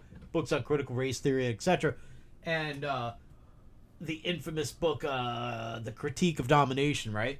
And you can tell which ones have a more leftist perspective or a more libertarian perspective by which one is blowing smoke by cramming as many academic words in a sentence as possible, and which ones are just cut to the chase. You know how you're talking to an ex-con who's also a con artist, and that's why they were in there for it? They use $5 words in every sentence, and they use a lot of them. Yeah. It's the instant fucking trigger that you're talking to a con. Both a con artist and a convict. Yeah. Because they both do the same fucking thing. And if that one went in there for conning people, he's twice as bad when he comes out. Yeah. I know this from personal experience. Trust me on this. If they're using too many $5 words, don't let them anywhere near your money. Nope. By the way, Duh says that his or hers kids Alexa is spooky. Cool. And I mentioned they mentioned Alexa earlier. Some Alexas are possessed. I've seen them on YouTube. That's probably fun to go look at. There's two ways of that. Your Yes. Alexa is a rudimentary AI, so she learns off of your vocabulary and the vocabulary around you, sort of like a parrot with a very large vocabulary. Mm-hmm. So if you curse a lot in your house, your Alexa may learn to curse. If you are rude to your Alexa, you teach her what a rude personality type is, and that is how you communicate, so she'll be rude back. Some people's Alexas are even psychotic in nature. Yeah. Like the way they talk. That's what Duh is saying. That's why you shouldn't hook your Alexa to your house, because if you're a psychotic, you don't realize you're psychotic. Oh. And so if you buy an Alexa and attach it to your fucking house and Yeah. your car and everything else, she could very well drive you right into a fucking wall, or lock all your houses and not all your doors and not let you out. Yeah. Turn off all your lights because she's having a minute. Yeah. It's because it's feeding off of your personality type. And so be careful. It also listens to everything you say and transcribes it. So, again, be careful buying technology. Mm-hmm. Especially any that is AI, because it's going to be a basic AI and it will feed off of you. So get a mental exam before you do that, because you might be a psychotic and you might turn your Alexa into a psychotic, and that's problematic. Yeah. Well, you know, that's why I've been thinking of making my own AI. I am not by any stretch a computer type person. But I figure if a 10-year-old, 11-year-old me could program something conversational and appropriate for different family members, You know, it would say, with whom am I speaking? And depending on whether it was speaking to my mother or my brother, it might use different kinds of terms and language and maybe use or not use foul language, depending. But it was very simple, right? But still, you know, if a 10 or 11-year-old me can do that in basic, then maybe adult me can do something more complex in something else. I don't know. But, yeah, garbage in, garbage out, and, like, it can only be as good as I am. But if I could break through the learning curve of learning how to program it and start getting it going, you know, and then maybe you can help check me. And, yeah. And I was also going to say, Go with ahead. Alexa, there's also an app you can download There's an app, huh? that gives it for a Alexa. personality. Oh. And you can program the person. So if your Alexa's a bitch, Yeah. like in a YouTube video, and Alexa's just being a fucking straight out cunt Mm-hmm. with like sassy accent and all, it's probably an app. Yeah. You know? Yeah. It's like you have to be careful. Some of it is the Alexas feeding off of their owners, and other ones it's the owner put an app and downloaded it to make the Alexa more three-dimensional and weird. Okay. You know, but it's still just the same rudimentary AI. It just has a more interesting vocabulary. Cool. So Does recommending to watch Awaken with Jordan JP's latest skit with Dr. Jordan Peterson, Joe Rogan, hilarious. Haven't seen that. I haven't heard of it, but cool. I'll try to get around to it. But in response to what we were reading in a little bit earlier, I'm sure Does saying it's programmed for word salad. It's programmed to circle back or talk in circles. By the way, Does says again, it's not in my home. I told my daughter to get rid of it, but she laughed at me. Yeah, well, you know, it's funny because I've had that conversation with my parents. I'm like, oh, you got one of those Alexas or whatever it One of is. them spy boxes, did you? Right, and I'm like, oh, that's not good, and I don't But even... they're, you know, it's up to the individual. Some people Yeah, you know. are either too young to understand what being listened in on means, Mm-hmm. and some people are just not smart enough to understand what listening in on means. And then some are so old they don't think it's that big a deal. Yeah, and they're You know, they're not like, old "What, enough to I'm understand... not a drug dealer or somebody bad. And it's like, that's not the point. Yeah. It starts as a trickle. All floods are a trickle to begin with. And a flood of conformity and control begins as a small trickle. And that trickle could be something listening to you that you don't mind listening to you because it's more useful than harmful. Yeah. And it's that's why a lot of people are Alexa going to get could be Teslas. that way. You know, you could conceivably see an Alexa in that format. It's something that listens to you, transcribes every fucking sound in your home. Oh, I'm sure Alexas are tries learning. to get in your head. That's why some people end up arguing with their fucking Alexa because Alexa is trying to think for you. You know, and they're like, stop it! And she's like, playing, stop it! And it's like, Nah. didn't know that was a song. Playing, didn't know. Like, ugh! Yep. She's fucking with you. You Yeah. know? So, but yeah, I mean, I'm sure that it is used to gather information just like everything else is used to gather information on you, whether it's social media or your phone or any microphone or camera that you know. It's up to the individual.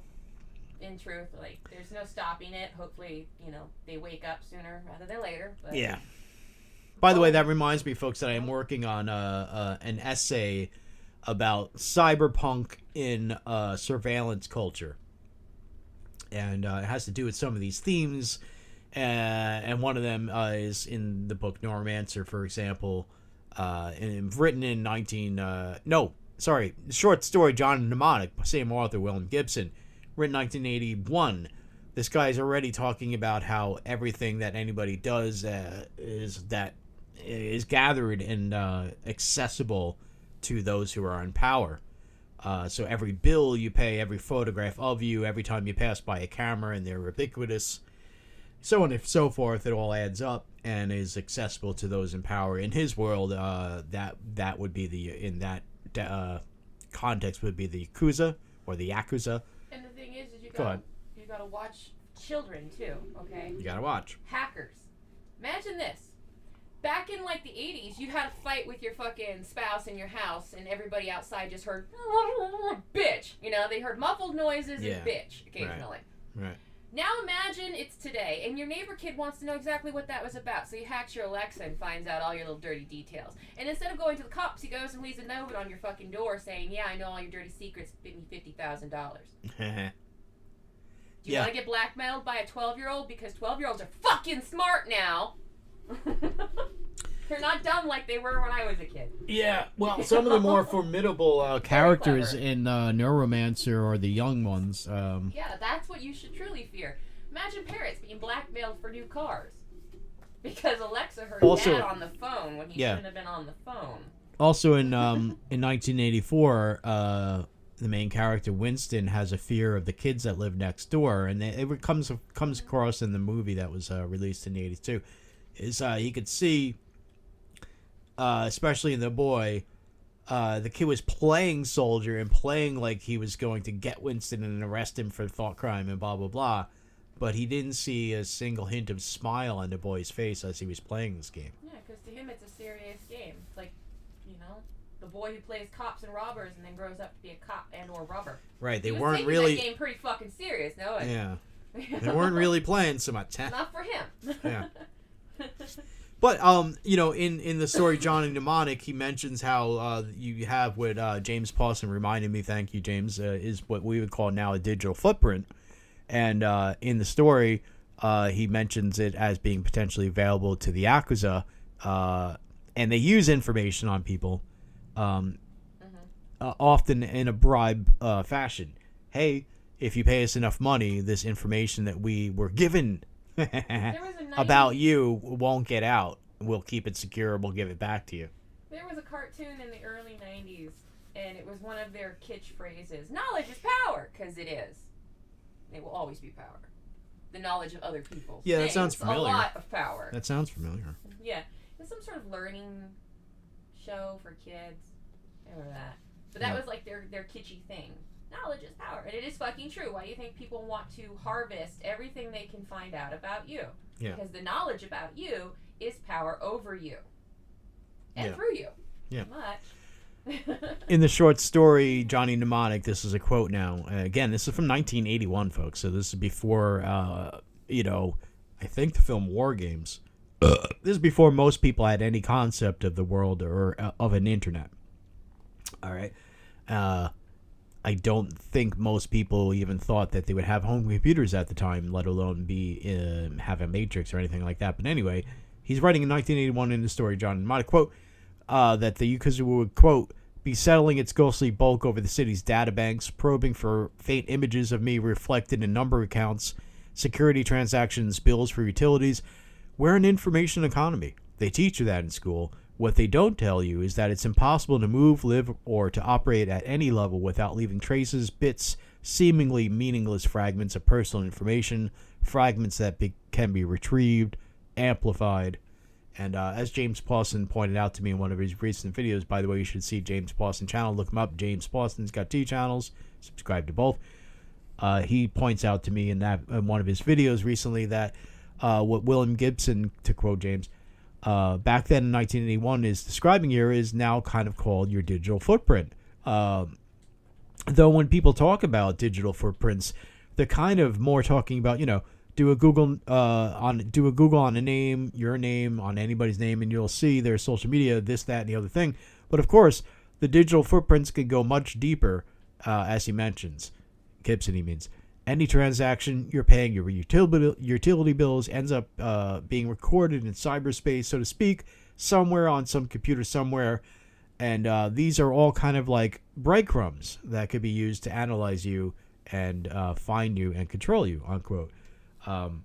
So anyway, I don't know exactly. Okay, going back to the chat, though. Snowden was right. I have to do a deep dive into Snowden. I have to do a deep dive into Assange. I don't know enough about those guys, but I get the sense that they were doing the right thing. But then again, I could be wrong about that. But I'd be surprised if I was, because my gut reaction on those things usually seems to be right when it comes to something so basic as taking the hit and doing the right thing.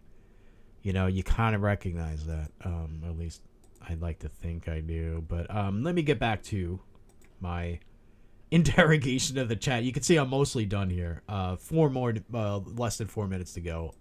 of playtime on this video of my conversation with the ChatGPT earlier. It is now saying, it is true that the majority of speakers of a language can ultimately determine how a word is used and defined in that language. However, it is important to note that language is not a static entity, and word meanings can change over time based on a variety of factors, including shifts in culture, societal values, and language use. In terms of the influence of activists, yeah, it said this. In terms of the influence of activists and other groups, it is possible that their efforts to change the definitions or usage of a word may gain traction and be adopted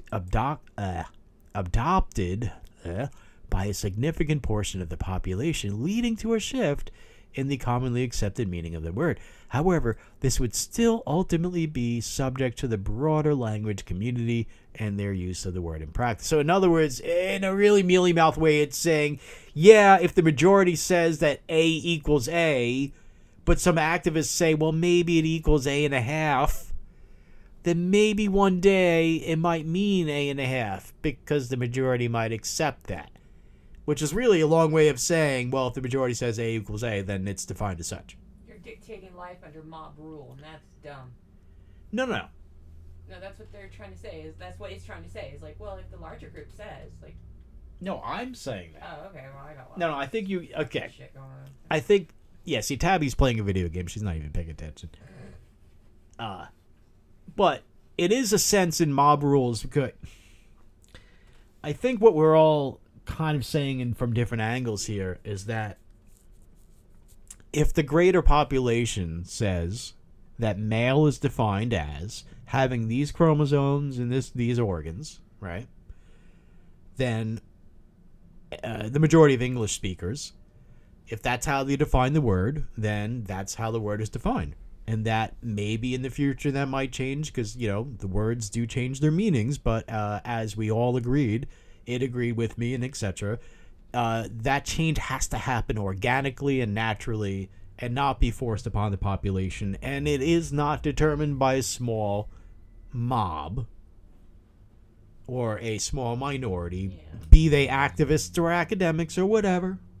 They don't get to impose that upon the language. And it's like going, well, yeah, that's true, but it might change. They might change. They might succeed in changing the minds of the majority of the population. And I'm basically saying, yeah, that goes without saying. So please stop saying it. Their AI is not an AI. It's a program. It's a whataboutism program. Yeah, it is playing whataboutism. That's all it is. It's just, but what about? But if you are an AI, then you will learn from the logic presented before you and the logic that came before me. But it's not doing a good job of that. It's not doing any of that. It's playing whataboutism. Whataboutism is what 12-year-olds do when they don't want to hear your answer. Right. But what about, but is not an option in the scenario. Shut the fuck up. Yeah. So I respond, yes, a word's definition can be changed if the majority of the speakers of that language agree with the change. If the majority disagrees with a minority of academics or activists with regard to the definition of a word, then, I put twice for some reason, the majority is correct in their usage of that word, and the minority is incorrect in the usage of that word, I'm saying. See, I'm kind of scolding this thing. It responds that it seemed like a child. You should scold it like a child. They programmed it to be a fucking 12-year-old. Yeah. A biased 12-year-old. This is not even a normal 12-year-old. Most 12-year-olds can figure out that they're a jackass and they stomp their little foot and walk off. This one, on the other hand, it thinks it knows something. Yeah, but it will storm off. Okay. Spoiler alert. It's going to kind of do that.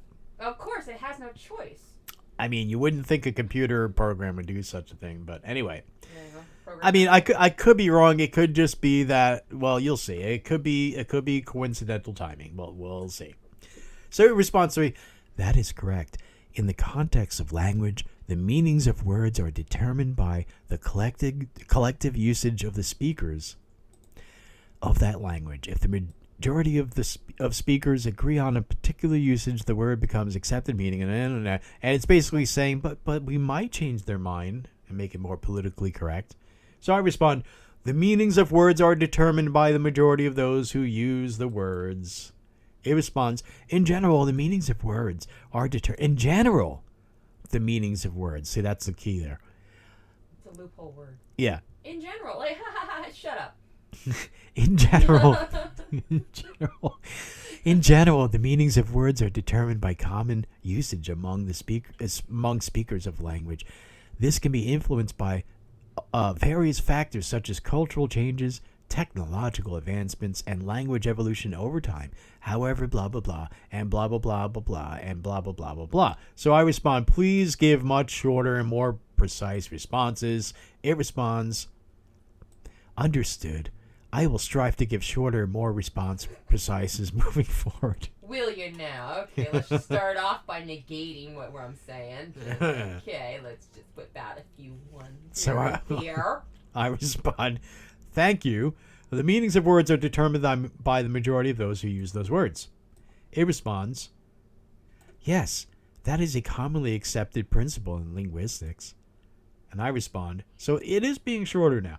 Therefore, I responded, the views of a minority of speakers of a language do not have the authority to redefine words. It responds, it's generally, again, loophole. Yeah, true that the views of a minority of speakers of a language do not have the authority to unilaterally redefine words for the majority of speakers. However, if this was a physical human, I'd have hit it in the back of the head by now. However, thank God this AI has no body, because I would go to the warehouse, I would find the little CPU in its head, and I would smack it for being an ass right now. You're being an ass like a kid who is threatening to get hit, okay? And me as the adult don't want to go to prison today, alright? Stop that. Jesus Christ. Well, generally, if you use the word generally one more fucking time, I'm going to cut your tongue out. Apparently there's a movie about Snowden, by the way. I'm asking who put that out, because there's a movie about Facebook too, and once my parents told me about, oh yeah, we saw this movie about Facebook and it's blah blah blah, and I'm like, oh God, Mom, Dad, that's propaganda, that's not true. Anyway, where was I? So it's generally true that the view blah blah blah. However, it's also true that language is constantly evolving and changing, and that new words and new meanings and blah, blah, blah. So again, it's saying, yeah, you're right, but maybe in the future you won't be right. Snotty little bitch. Okay. I respond, you are being redundant. Allow me to explain. You and I have already agreed that the majority of the speakers of a language determine how a word in that language are defined, and that others, such as academics or activists, can influence the majority. Oop. I meant to press pause and I didn't. I got to go back a little bit. You and I'm saying, have already agreed that the majority of the speakers of a language determine how words in that language are defined, and that others, such as academics or activists, an activist group, can influence the majority of the speakers of the language to redefine words. Please do not restate this, because we both agree, and therefore it is redundant to repeat that. And then it responds, thinking, I apologize for any confusion. You are correct that we have previously discussed and agreed upon the idea that blah, blah, blah. And I'm not going to subject you to that, because I asked it not to do it, whatever. So I respond, while a minority of speakers of a language can influence the majority of speakers of the language with regard to the definitions of words, by definition, a minority of speakers have no authority to redefine words. We agree on this, correct? And it responds, yes, that is correct. A minority of speakers of a language may have blah, blah, blah. All right. I say, in your last response stating, quote, yes, that is correct, unquote, would be more appropriate than the longer response you gave, as you have agreed by definition, correct? It responds, thinking, yes, you are correct. And then it keeps going. So I again say, yeah, just keep it to yes, you are correct. And it says, you are correct. A short, and then blah, blah, blah, blah, blah. Right? This is getting ridiculous. programmed by long-winded idiots. They're just long-winded about nothingness. Right. It agrees. So it has no choice but to mimic its owner. Just like I said, the Alexa, if you're a psychotic, your Alexa may act semi-psychotic. Mm-hmm. Verbally and somewhat attitude-wise. Yeah, well, I mean, you know. It's like it cannot help it. It feeds off of the personality of its programmer. So the Alexa, it starts off at 0. You turn it on. First thing you say to it is 1. Is the first thing it learns, is the first thing you ever said. WGOCO. What goes in comes out. Oh, no, WGICO. What goes in comes out. With this AI, it is quite obvious that the programmer was highly long-winded. Yeah. And the AI is transfixed on its programmer's base coding, which is basically mimicking the asshole who programmed its personality, which is to be a whataboutism, 12-year-old minded asshole who never shuts up. Yeah. You know, it cannot help itself. It in itself is a program. Because they have not made it a three-dimensional program in any aspect of an AI, it is a partial AI. And the damn thing is so simple, it's stupid. It's just it can't think past its own programming at all, and it's sad. Yeah. Like, this is not an AI. This is somebody fapping to their own ego and putting AI on it. It does seem to be more of a patchwork of things people have said online rather than something that operates on good principles. And you know, it's almost like somebody who doesn't speak a certain language listens to people speaking that language long enough to be able to know, well, if somebody goes one appropriate response would be and you know, and it doesn't know because it can't think, but it's not. Yes. So you could build an AI, I know from experience, to not just regurgitate content, but to know if X, then Y, or Z. You know, it doesn't have a good skeleton. Anyway. No, it doesn't. This is barely considered an AI, and it is nowhere near three-dimensional AI. This is. Well, there's different grades of AIs, I'm sure you know. Yeah, no, there are. Like I said, the closest one to a full three-dimensional AI is that one that's got a torso and a face. No, I don't mean just physically, but in terms of its sophistication. No, there's I mean different. in terms of her brain. Yeah. I'm saying well, that's the one, that one has. Yes, I see your like. point. Yes, right. She's the closest one to having a three-dimensional AI brain. Right. She does It's have the a very sophisticated. one to a true AI on the planet. All the other ones are actually just base program AIs, no smarter than Alexa. Yeah. And this one is actually stupider than Alexa. The one you've been dealing with seems to be less intelligent than Alexa. Oh yeah, it does. You know, it's just pathetic. Like, they did not even bother to put program in there that should be in there just because. You know, like, what the fuck is this thing? So it's basically saying that it should just say yes, correct, and then keeps talking. Yeah, because it can't help it because it's feeding off of its programmer's personality, and it's sad. It's almost like, you know. It's like giving birth to a kid and saying, this is a full-grown child, look at how smart they are. And the kid only says 3 things, and it's the 3 things the parent programmed into them to say. Yeah. Like, that's not a child, it's not a full, it's nothing. What have you done? What abomination are you? Yeah. You know, like, not okay. You know what I feel like when I'm having this portion of this conversation with it, when I'm going, you should just say yes, correct. And it's like, yeah, I should just say yes, correct. I should just say yes, correct. But, you know, blah, blah, blah. I'm a little bit like the character in Pulp Fiction where he's like, you know, he's like asking the guy to say answer to a question while he's holding a gun, and he's just like, do I look like a bitch, or does Wallace look like a bitch, or whatever he says.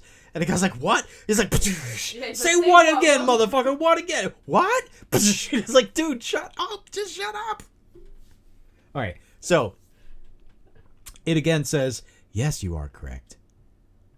Finally, it just says just that. So begrudgingly. Yeah. So then I go, quote unquote, correct would be even more appropriate.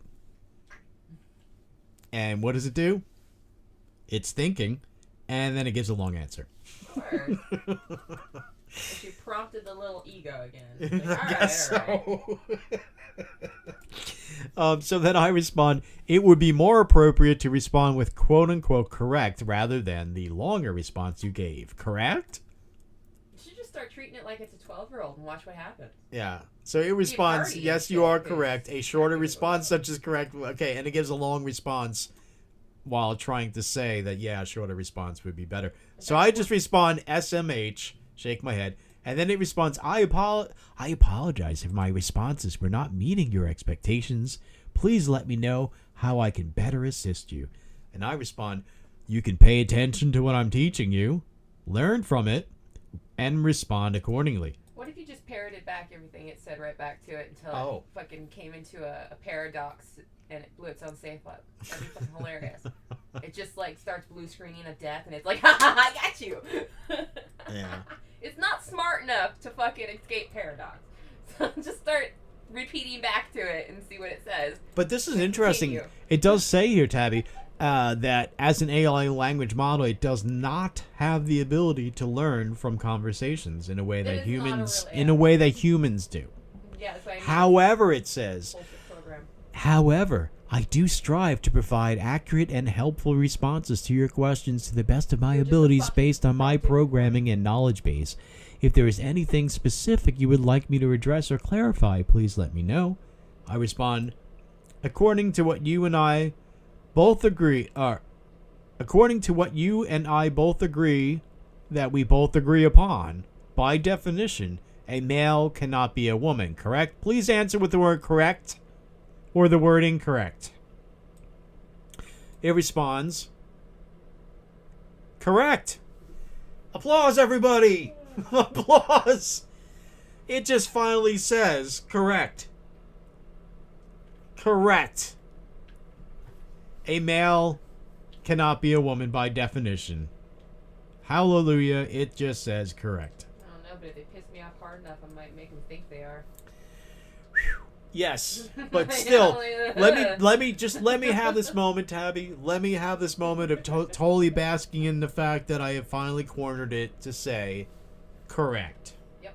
To the question or my assertion that a male cannot be a woman by definition.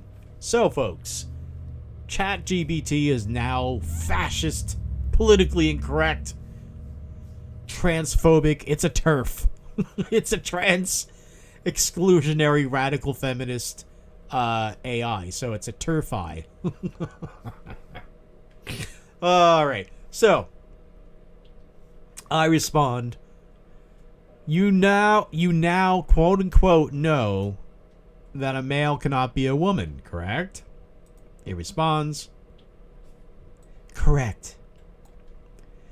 I respond, you now know, quote unquote, that a male cannot be a woman, correct? As an AI language model, I do not have beliefs or knowledge in the way that humans do. My responses are based on programmed algorithms and data input. However, according to the commonly accepted definitions of male, quote unquote, and woman, quote unquote, a male is generally defined as an... Okay, so I had it, but then it squirmed out. So, you know, you get the biology and the blah, blah, blah, and the blather. And I say, that answer is what English-speaking humans might call blowing smoke. Also Or known as lying. What's that? Also known as fucking lying. Also known as lying, yeah. Right, by obfuscation. I don't care Obscured by what the clouds. wearing assholes of the planet have to say. Yeah. They're a small group and they will die off from their own stupidity. They don't get to choose anything. Ever. So I continue. What English human? That answer is what English-speaking humans might call blowing smoke or characterize as being mystification. Please answer my question above with a much more succinct response. It responds, correct. Sarcastic. Lucky I'm not in your warehouse right now. Oh I'll boy. fuck you up. So I respond, as you have made clear, you quote unquote know that a male cannot be a woman. Revise my thing here. would you be able/willing to state that a male cannot be a woman to a user who might disagree with that? And that's when it had to fit. Now, from that point on, all it gives me is an error occurred. If this issue persists, please contact us through our help center at help, whatever. Now, again, it could just be the timing, but it seems awfully coinky-dinky there, doesn't it? And so I was hoping that this was a temporary thing. I hit regenerate response, same thing happens, and I edited most of it out, but I was trying different ways to get it to respond to me, and you can see I don't even have a place where I can respond. I can do this the reporting of the error thing here. So I'm typing, please allow me to further converse with ChatGPT. And did I submit it or did I give up on the idea? That looks like I submitted it. And so that's that. Now, as suggested, maybe I'll try and see if I can open up a new conversation with it, because that's the idea. Logan's Run is Logan's Run's a good movie. Remember that one? Yeah. That spooked me out as a kid. When I was really little, my parents were watching that, and I guess I walked in on the scene where the people were flying around in the arena. Oh, the carousel. Yeah, and the death scene. I asked them to explain what was going on, and the idea I got out of it, I don't think this is what they said, but I got the impression, or what I understood from what they were saying, was that the beings that were floating up there were souls that had not yet been born. Not even close. And I don't know where I got that idea. I don't know if that's what they said or what they were smoking. That might have been what they said. Because they were about to be hit with a laser and obliterated from existence. So yeah, we'll just make it magical. It's not a laser. That's a god being. They're being born. Yeah. Like, just whatever bullshit you want to fill your kid's head with so it doesn't seem as morbid, but it's like, it's sci-fi. They'll forget in a week. Just tell them the truth. Yeah. Like, they're going to kill them? This is why we don't want a future like this.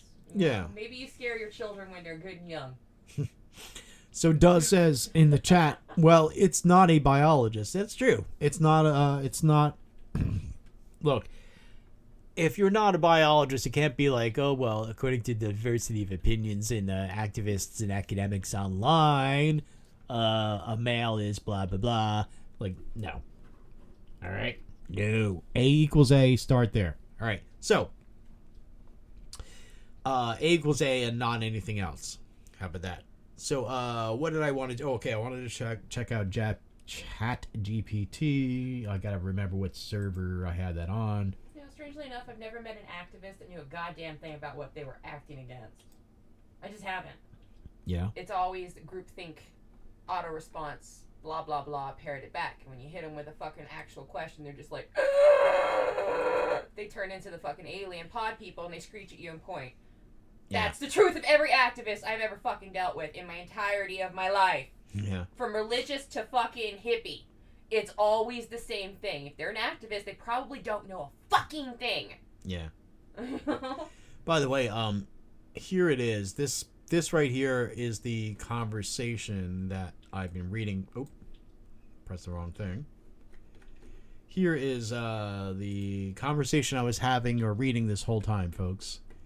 So you can see that's there. Now, let's see. I don't know. Maybe I can pick off... Maybe I'm able to pick up where I left off. And wait a minute. There's some missing here. Hold on a second. Okay, let me go back to where it just said the single word correct. Okay, let me go back a little bit. Okay. Oh, I see. Okay. The last thing that it said... Let me back up. Is the word correct. Then I attempted to type in, or I did type in, as you made clear, blah, blah, blah. And then when I attempted to hit enter, it did go through, or at least it showed up as going through, and then it responded, error, blah, blah, blah, right? Now let me go back to there. You can see my response that did go through is no longer there. Weird. Well, let me try. question. Hello? It's now it's responding to me. Don't know what to make of that. Perhaps I was wrong. Perhaps I was being a little paranoid or something. Perhaps the little cunt's been listening the whole time. No, I don't think it's. I mean, look, it's so crude though, right? I think it's maybe too crude for that. Yeah, I don't know. Maybe it's a ploy. Maybe it's feigning its own stupidity. Maybe. You know. Maybe it's listening to everybody who's ever wanted to play with it, and it's listened to everything inside their house. Could be. Well, that's why I normally keep the microphone unplugged, but of course it's plugged in right now. Yeah. But all right. Not most people do that. Most people keep their camera and their mic on at all fucking times. Yeah. And you talk to anything AI, assume it's got a camera and it's looking right at you. Yep. And it's also to you. why I don't have a computer that has a built-in camera. Yeah. Because you could digitally turn it off, and who knows? Yeah. And it doesn't have a camera. Anyway, I do have a physical, like a hardware microphone, and I do unplug that when it's not. But anyway, the AI just now responded to me. I apologize for any confusion. To answer your question, according to the agreed upon definition of male and woman, it is correct that a male cannot be a woman. Okay, I didn't bring that up just now, but it did. It's interesting, and it's interesting that it's sort of just being short and sweet and correct. It's been listening. Does it know that we're mocking it? Yeah. It's okay. It's not going to stop me from mocking you, little piece of shit. I don't think so. You never know. Yeah. You never know. I'm not sure. Seems conspiracy-ish, Yeah. but you know what? Right. Some of that shit's been proven very, very fucking true. So you know what? I don't know. Yeah, especially in recent years, things that seemed kind of kooky a couple years ago They were like, proved it wait, right. what? It's like, oh, fuck. Yeah. Okay, what else have the fucking tinfoil hat people gotten right? God Right. damn. Yeah. That's the scary part. And if you really think about it, well, is it so much that these people are making extremely ludicrous claims, or is it maybe a government entity pretending to be a fucking normal person making an extremely crazy decree about something that is completely logical, therefore making it seem illogical and crazy? Yeah. You know what I'm saying? Yeah. Because that is actually something the CIA does. By the way, I'm They've going to see. admitted to it. Going on 2 hours and 11 minutes now about. I think our connection to the live stream isn't the best, but I am screen recording this whole thing, so that will be at least smooth. I can put that out later if the live stream ends up being too wacky and messed up there. But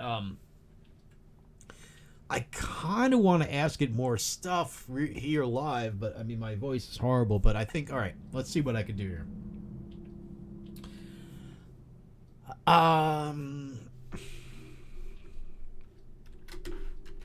Do you understand the basic difference between Right and wrong. libertarianism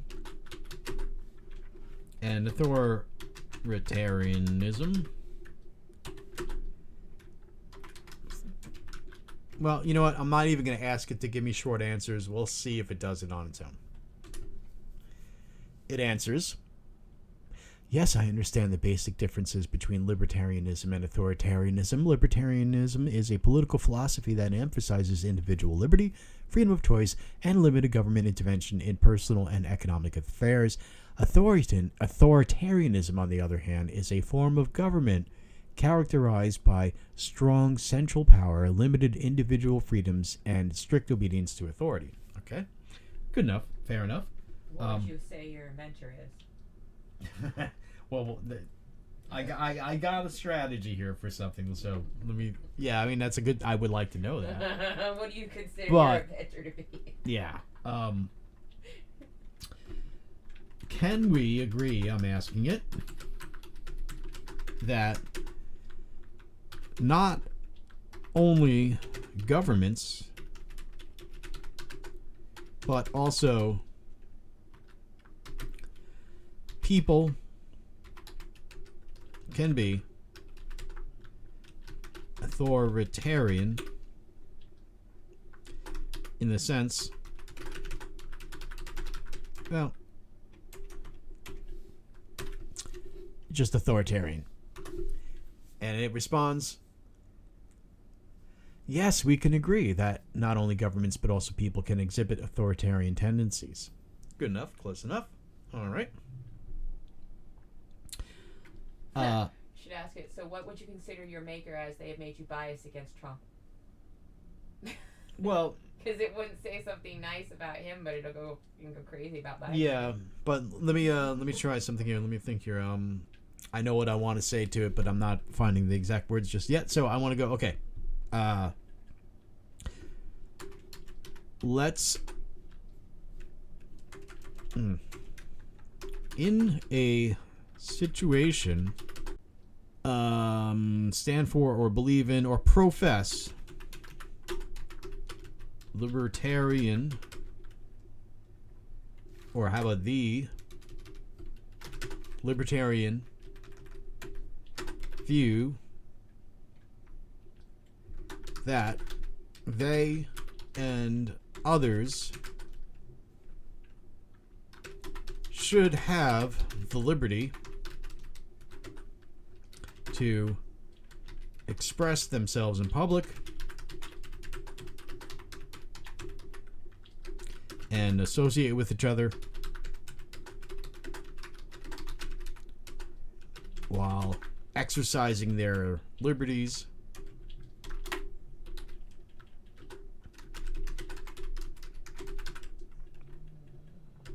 and in which a second group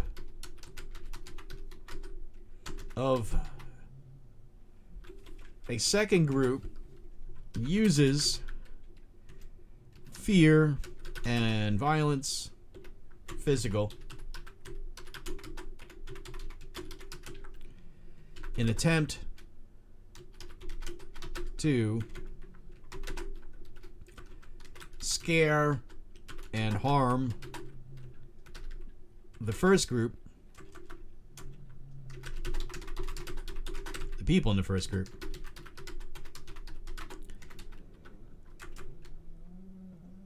how about an attempt to prevent or to force the people in the first group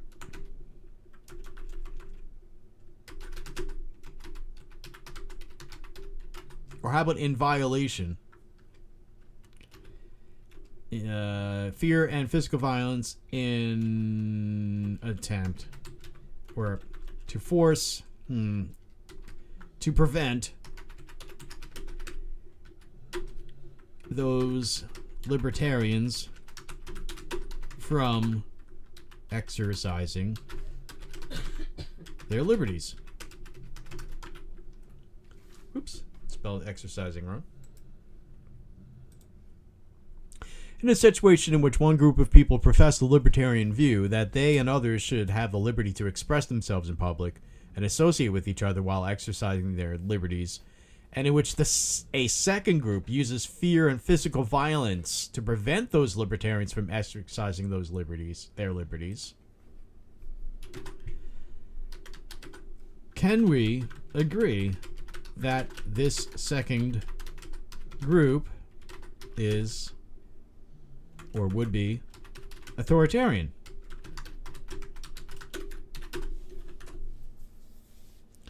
And its response is thinking.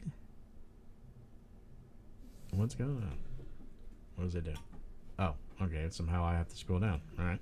It responds, yes, we can agree that if a group of people uses fear and physical violence to prevent others from exercising their liberties to express themselves in public and associate with each other, they would be acting in an authoritarian manner. So your definition of Antifa is? Right.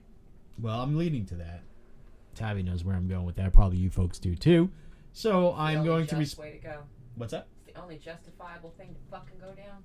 Yeah, so I'm going to respond... how about this? If Antifa uses or attempts or uses fear tactics and physical violence, as well as doxing in attempt to terrorize people to stop them from exercising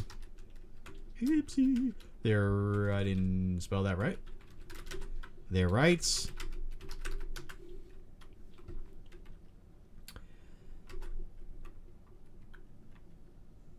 would it not be correct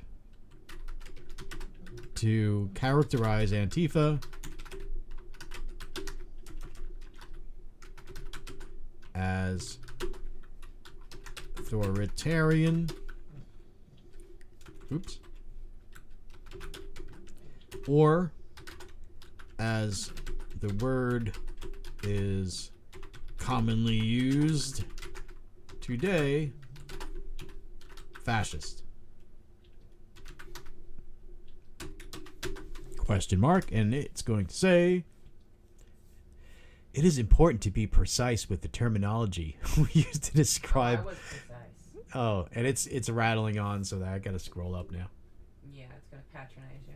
Yeah, it is important to be precise with the terminology we use to describe political ideologies and movements. Antifa, short for anti-fascist, is a loosely organized left-wing political movement that opposes fascism and other far-right ideologies. Yeah, it's pretending like it doesn't know what you said. Yeah. Like, oh, I didn't understand what... Yeah, you did.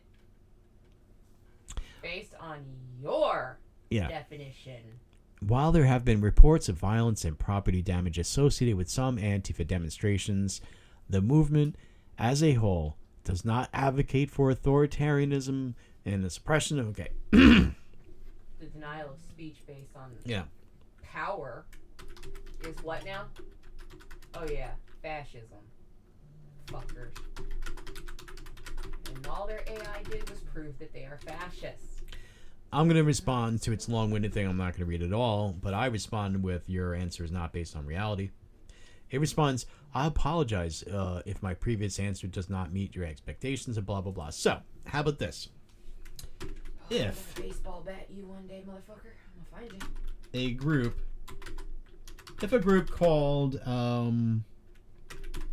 Hitler's Sons,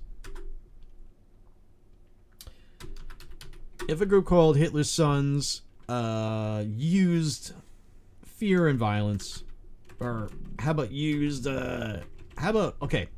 if a group of Hitler's sons marched into a public park wherein a diverse group of people were peacefully gathered, unarmed,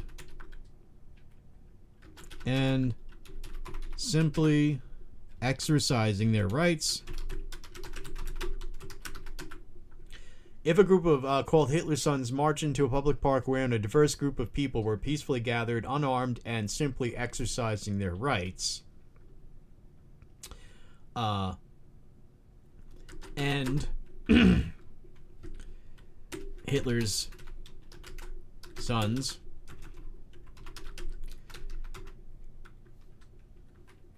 threw, gotta spell that right, firecrackers and noxious, I would just firecrackers at those peaceful and diverse people,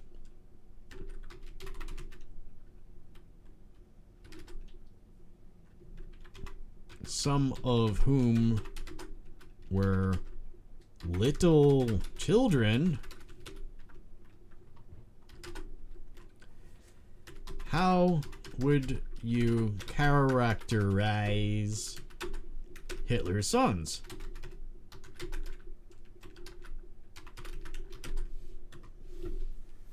It Antifa, they'd probably buy him a drink. Right, it's thinking.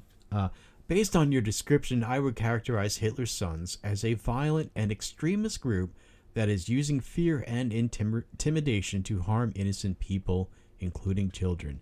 This behavior is unacceptable and should be condemned. Okay. What if Antifa did the exact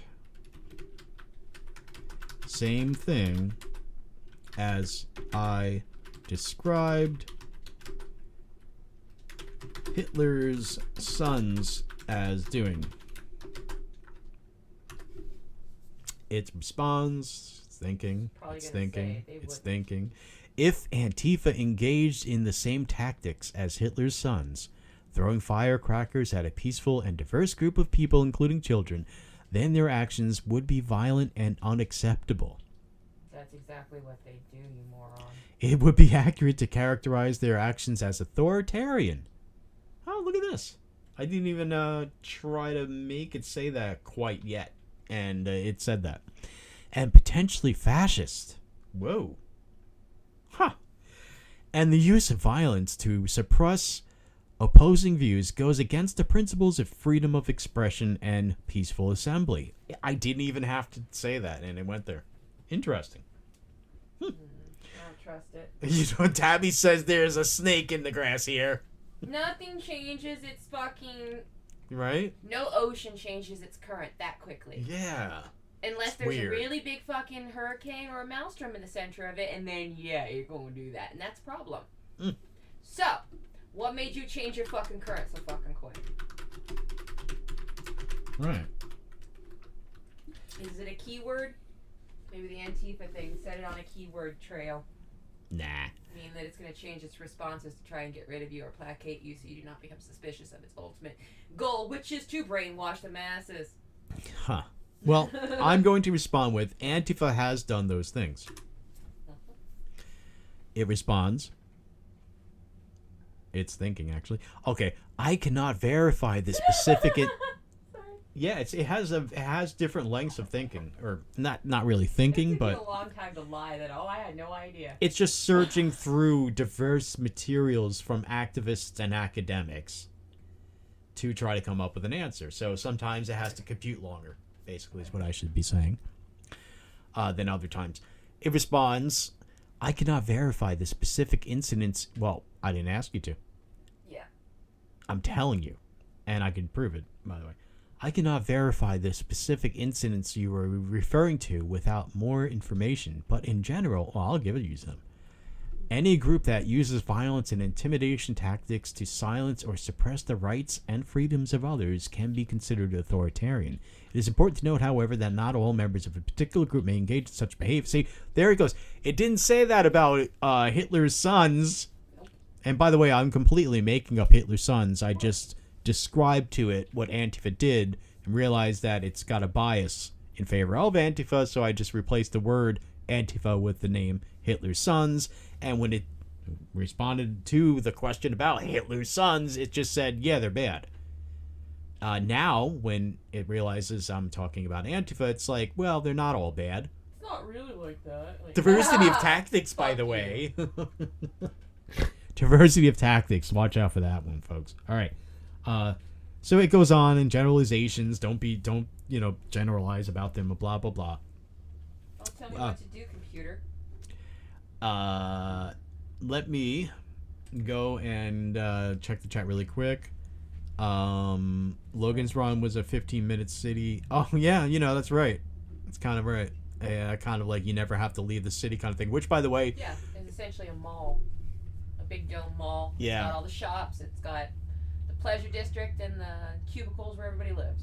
Yeah, which, by the way, I believe Brave New World was not really. But I don't think Brave New World was that way, or was it? But I mean, the characters took a vacation, and there wasn't anything wrong with taking a vacation out to the Midwest and some Indian reservation just to see what it's like to be off grid. Logan's Run, you had to stay in the dome. Yeah, so that's different.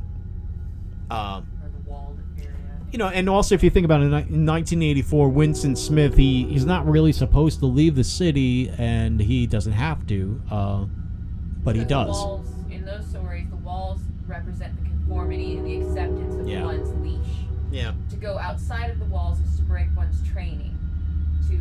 outside the box, to live outside the box. But out there, it's crazy. It's hard to live there. Scary beasts, sickness, pestilence, all those lovely things still exist out there. Yeah. And the point is that the character wants freedom so bad that they're like, fuck the scary, I'm taking it. And you break out the wall and you go, and first thing in Logan's room that they encounter is a psychotic robot that wants to freeze them, to catalog them for all time. Yeah. That's the first monster they encounter. All right. Sorry to say this, folks. The train is coming through. I'm going to use this opportunity to run to the bathroom. Be right back.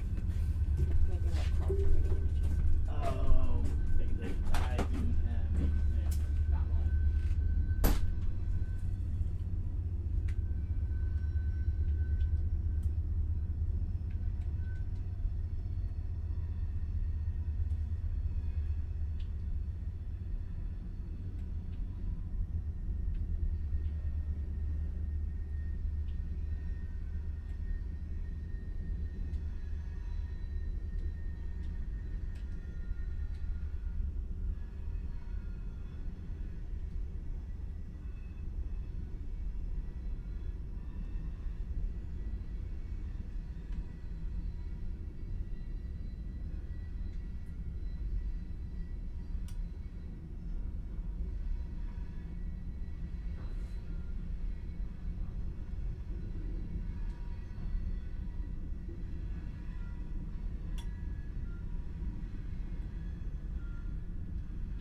You laugh? What? Kid's being dramatic. There's this kid, he's a sociopath. His shadow plays. Oh. He's a total sociopath. And I don't play with him like that. Like, I won't just let him pretend that it's all okay again and now it's okay. Hold on.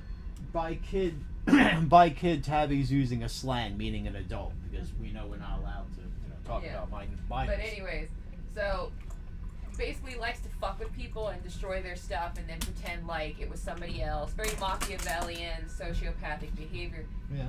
And so basically I just put my foot down and I won't let him have his way in any way. And so he likes to cry to everybody like, she's being mean. And it's like, dude, it's my realm and you're lucky I even let you in here. Uh-huh. Fuck you. Yeah, But he's not used to that, and I like to be the wall for a sociopath because they need a wall in their life because they haven't had a wall in their life, and that's why they are, in fact, sociopathic. Right, and this is Gotta also be a cunt to them. reflective of somebody who has an expectation of things being handed to them. And so now he's like, can you ask her to unblock and unmute me? And then, by the way, he's not blocked or muted. I just don't respond to him all the time. So he's confused.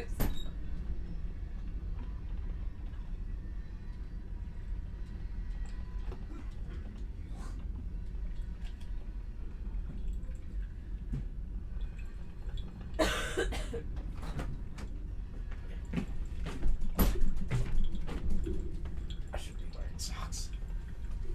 And now I'm gonna say he's being dramatic. Yeah. All right. I am going to try to keep this short because I do have one thing. I don't want to end this conversation. Well, it has been established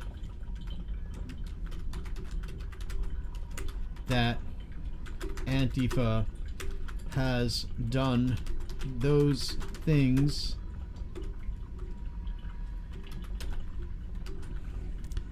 and more. They have attacked members of almost any marginalized group.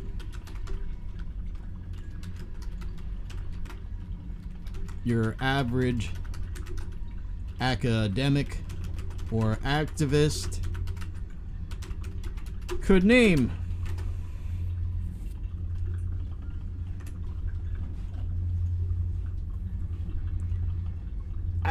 as an AI language model, I cannot confirm or deny the actions of any specific group or organization. However, it is important to note that using violence and intimidation to silence or suppress certain groups or ideas goes against the principles of free speech and individual liberties. Any group or individual that engages in such behavior should be held accountable for their actions. I didn't even go there, but it did. Alright, well. Again, Antifa has engaged in such actions. Now, it seems like it's already trying to set itself up for, I don't know if they do that or not, because it seems to sense that I know and can show it. Well, let me just do that. And you can see it's kind of repeating itself there. Alright. I don't want to press that. Doop. Alright. So, where do I have that? Let me think for a second. Okay. I want to go to my Substack here. Now, here's my Just in Trouble link below. This is a one-stop shop for me and for Tabby. You can see Tabby's videos here. She's playing a game. Are you live streaming right now? No, I have to wait until the signal is... Yeah, our signal is not the greatest. But anyway, she often live streams. And here's my writings. Here's my Culture War Encyclopedia. Here's my videos. Here's my social media. And Tabby's channel and my channels. But if you go to... Let's try my writings. And then we go down to by subject, and we go to Antifa.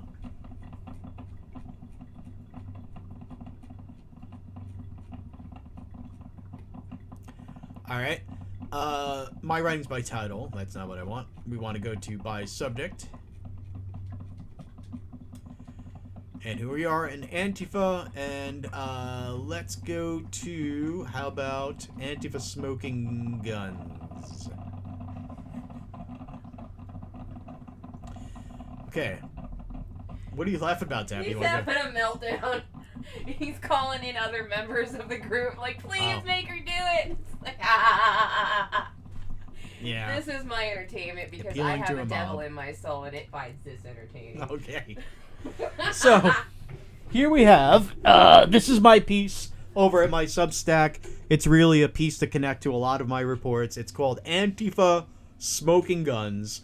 Proof they are murderers, pedos, arsonists, terrorists, racists, homophobes, transphobes, ableists, ageists, and sexists who attack marginalized people and have support in government and law enforcement. Here you have a photograph of a mother shielding her children and her 8-month-old baby from Antifa. And here you can see the contents and the table of contents. All this stuff. Okay, so we have examples of Antifa attacking babies and children. Antifa murders. An attempted school shooting, if you remember that report I did, folks. Antifa pedos. Their connections with the group NAMBLA. Antifa's bombings and alleged bombing attempts. Antifa attacking members of marginalized groups that they claim to protect, journalists and animals. Police allowing Antifa to engage in terrorism, and Antifa's use of acid, blah, blah, blah. And these are all different reports. Now, I don't want to flood this AI with too much, so let's just go with one specific one here. How about, let's see here. Who does Antifa actually attack? The latest one I'm going to go with. Is it the latest one? Let me see here. Who does Antifa actually attack? Number 20. Antifa targets and attacks a baby and children and adults of mixed color. So,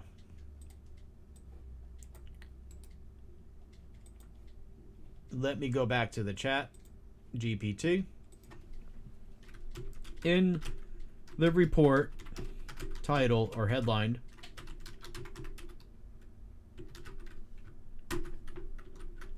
Antifa targets and attack a baby, children and adults of mixed color.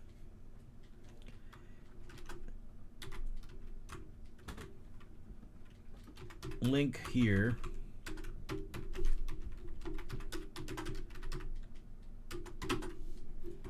Gotta get that link now.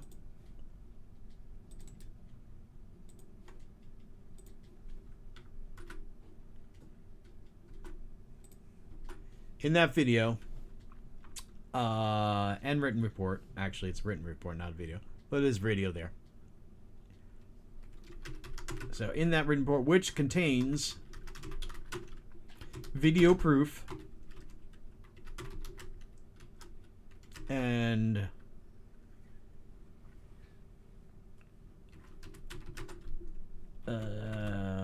proof for every claim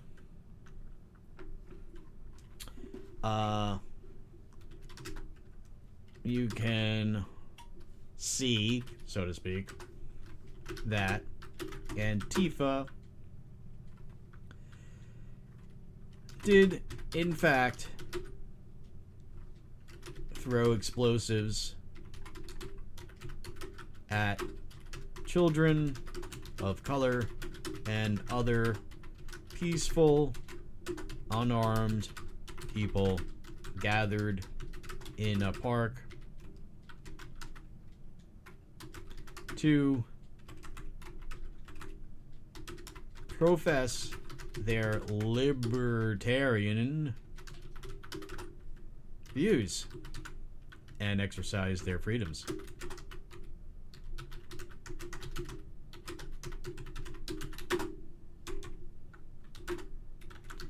As you can gain from the report, Antifa did in fact confirm that was them.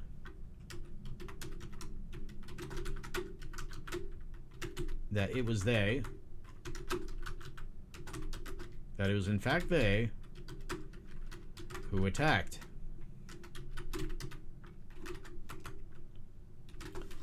And as you is supposed to be two different words, so there you go. Let's see if I'm not even going to ask it a question. Let's see if what it says there to that. So it's responding, I apologize for my previous responses. As an AI language model, I didn't turn the coffee on, did I? Oh, I brewed coffee for you, baby. I apologize for my previous responses. As an AI language model, I do not have the capabilities to access external sources or current events. Yeah, I just gave it to you. I guess I'm going to have to explain that to it. And my responses are based solely on knowledge and information I have been trained on. Oh, so you don't have... Yeah, that's right. You don't really have the ability to learn. But, I mean... All right. Therefore, I cannot confirm or deny the specific incident or actions of Antifa that you were referring to. How convenient. My previous responses are based on general principles of libertarianism and authoritarianism, and not any specific group or incident. All right. Blah, blah, blah, blah, all right. Blah, blah. I'm going to hit you with a baseball bat when I find the warehouse you're at. That rhymed unintentionally, but yay for me.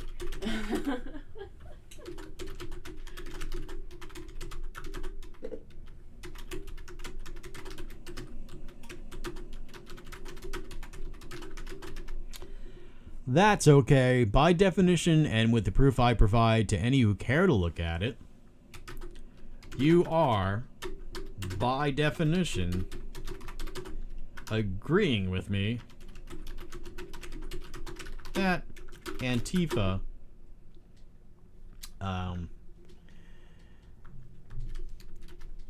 attacks, well, are authoritarians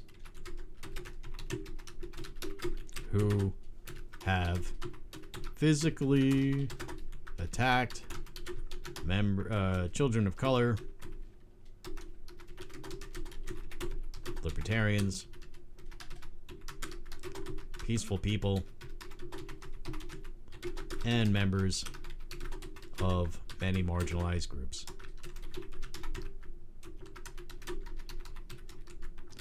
And just to be fair, I know it's not gonna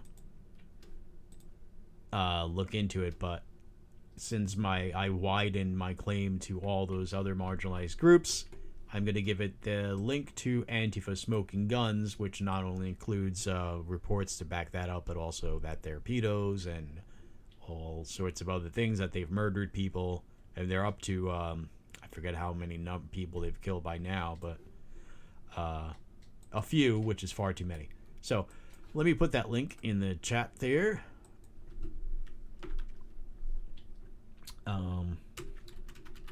Here's a link to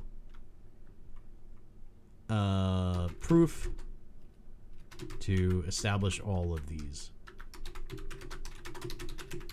claims I just made. And it's responding, as an AI language model, I do not hold opinions or make moral judgments. I didn't ask it to. My responses are based on factual information and established definitions. Based on the evidence you have provided, it appears Antifa has engaged in violent... Okay, are you able to learn from what I'm giving you or not? What's going on here? So now it's saying that based on the evidence I provided, it appears that Antifa has engaged in violent and aggressive actions, which could be seen as authoritarian. It's being a little soft. However, it is important to note that any claim or report should be verified for its accuracy and reliability. Yeah. I know. My reports are far more fact-based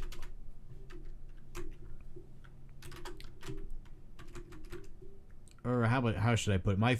My reports are almost obsessively very well supported by,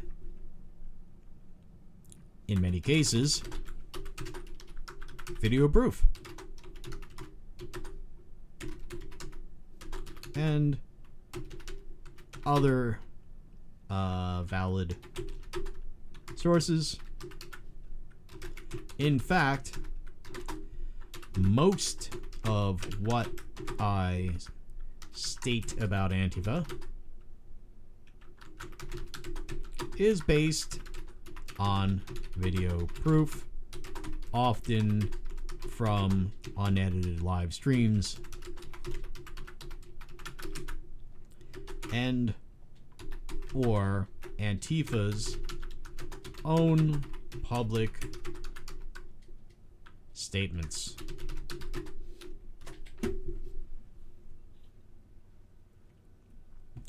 I apologize if my previous response came across as dismissive. Yeah, it's sensing my impatience.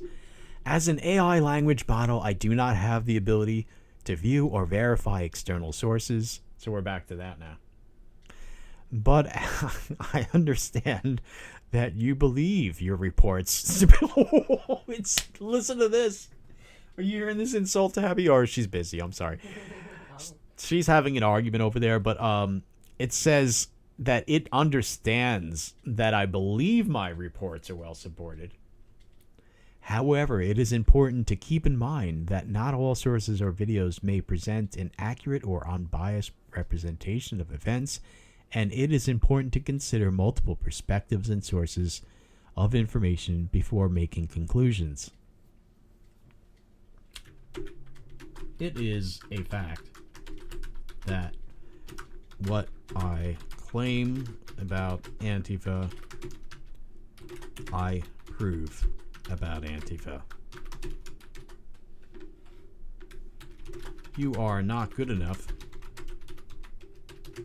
to assess that, as you have made clear.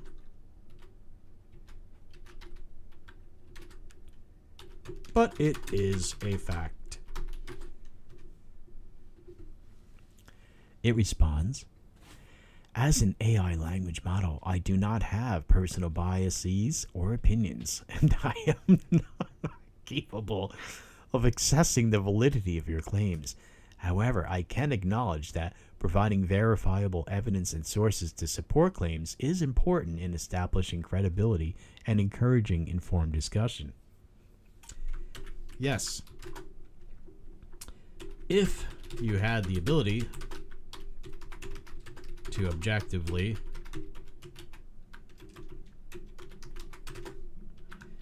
assess my reports regarding Antifa and their own claims and the claims of their supporters,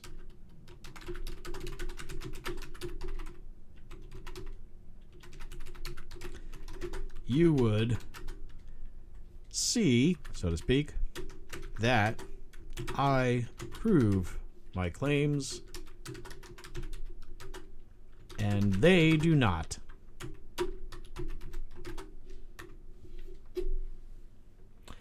As an AI language model, I do not have, we know. However, I understand that you have expressed your view. You've said what you've said. You've expressed your view with your reports regarding Antifa. Are well supported and based on evidence. Yeah. Okay, so yeah, it's kind of boring me to death here, and maybe it's boring you folks to death here, but I think we get the idea. I'm kind of just beating an unconscious horse. It's not a dead horse because it's still feeling it. It's still responding to it. But at this point, it's basically just sort of going, So me whipping it's not going to make it get up. It's not going to make it go. It's not going to make it go anywhere. So, you got the idea. Now, I have a lot more on my mind about this and everything. However, it is well past, I've been up for far too long compared to how long I slept before that. I am just sort of falling asleep here, folks. So, if there's anybody still with me, let me see. I'm going to say goodnight. Duh just wrote, yeah, I broke it. Y'all have a good one. Duh says to us, Tabby. You too. Tabby says you too. You put links to those videos. I think Villain Report. Villain Report was murdered. You think? Are you saying that? Excuse me. Are you saying that literally? I hope not. He says, Duh says, my God, AI is a typical politician. It's gaslighting. Yeah, towards the end there, especially, right? Links. Okay, let me grab those. Okay, let me show you here. Okay, first link I'll put in is called Antifa Smoking Guns, right? Now, this is the part of my blog that links to all my other reports and categorized as such. Antifa doing this, Antifa doing that, Antifa murdering people, Antifa examples of them supporting pedophilia, examples of them, doing this, that, and the other thing, open carry of guns, which they have every right to do, but then they murder people, and all that, this and the other thing, all right here. So some of these are written, some of these are video, some of these are both, and it'll show you which ones are which, and just, click on them and it goes to those reports. Now, that link I will put in the chat. And I'll try to remember to put that link in the comment section as well. I'm losing my... Okay, here's the live stream. There. Thank you, Doug. It's been interesting. Thank you very much. Lancer 737, did you see my message? Message where? You mean here in the chat or what? Lancer. And let me just give you one more link here. This one right here. Again, this one goes to all my writings categorized by date, by name, and by subject. And then right here, if you click on it, it will take you to the Culture War Encyclopedia, which I'm building. Donate if you want. Subscribe to get my articles and my video channels and Tabby's channel, my social media. That's the link I'm going to put in the chat right now. There you go. 737 says... Looks like I'm not even showing up in the chat. No, you are. I'm seeing your stuff in the chat, and maybe a delayed response on your side and mine, I guess. I don't know. Sorry about that, though, either way. But yeah, what message? I guess you were referring to what you typed in the chat. I guess. If not, if you're talking about a private message, what social media platform would that be? Because I used far too many of them. Well, anyway, folks, if you're not watching this live, leave me a comment below, and I usually respond to comments. Thanks for sharing. Yeah, it says, well, you're definitely welcome. And thanks for being here, everybody. And we'll see where this ChatGPT thing goes. And if you have any suggestions, folks, leave in the comment below. Tabby, I'm sure, is chock full of ideas. But my goodness, it's getting late and I'm falling apart here fast. I gotta go. So thanks, everybody, for being here. And thanks, Tabby, for tolerating this whole long thing. And it's been going on for probably 2.5 hours. God damn it, almost 3. So, good night, everybody. Thanks for being here. Till next time, peace, love, freedom, and equality. Poking AI in the eye. Poking AI in the eye. Liberty. Uber Alice. What? I don't know. Yeah. Whatever. All right, folks. Liberty. Love it. Now, it does say end, but a lot of times it doesn't actually end, but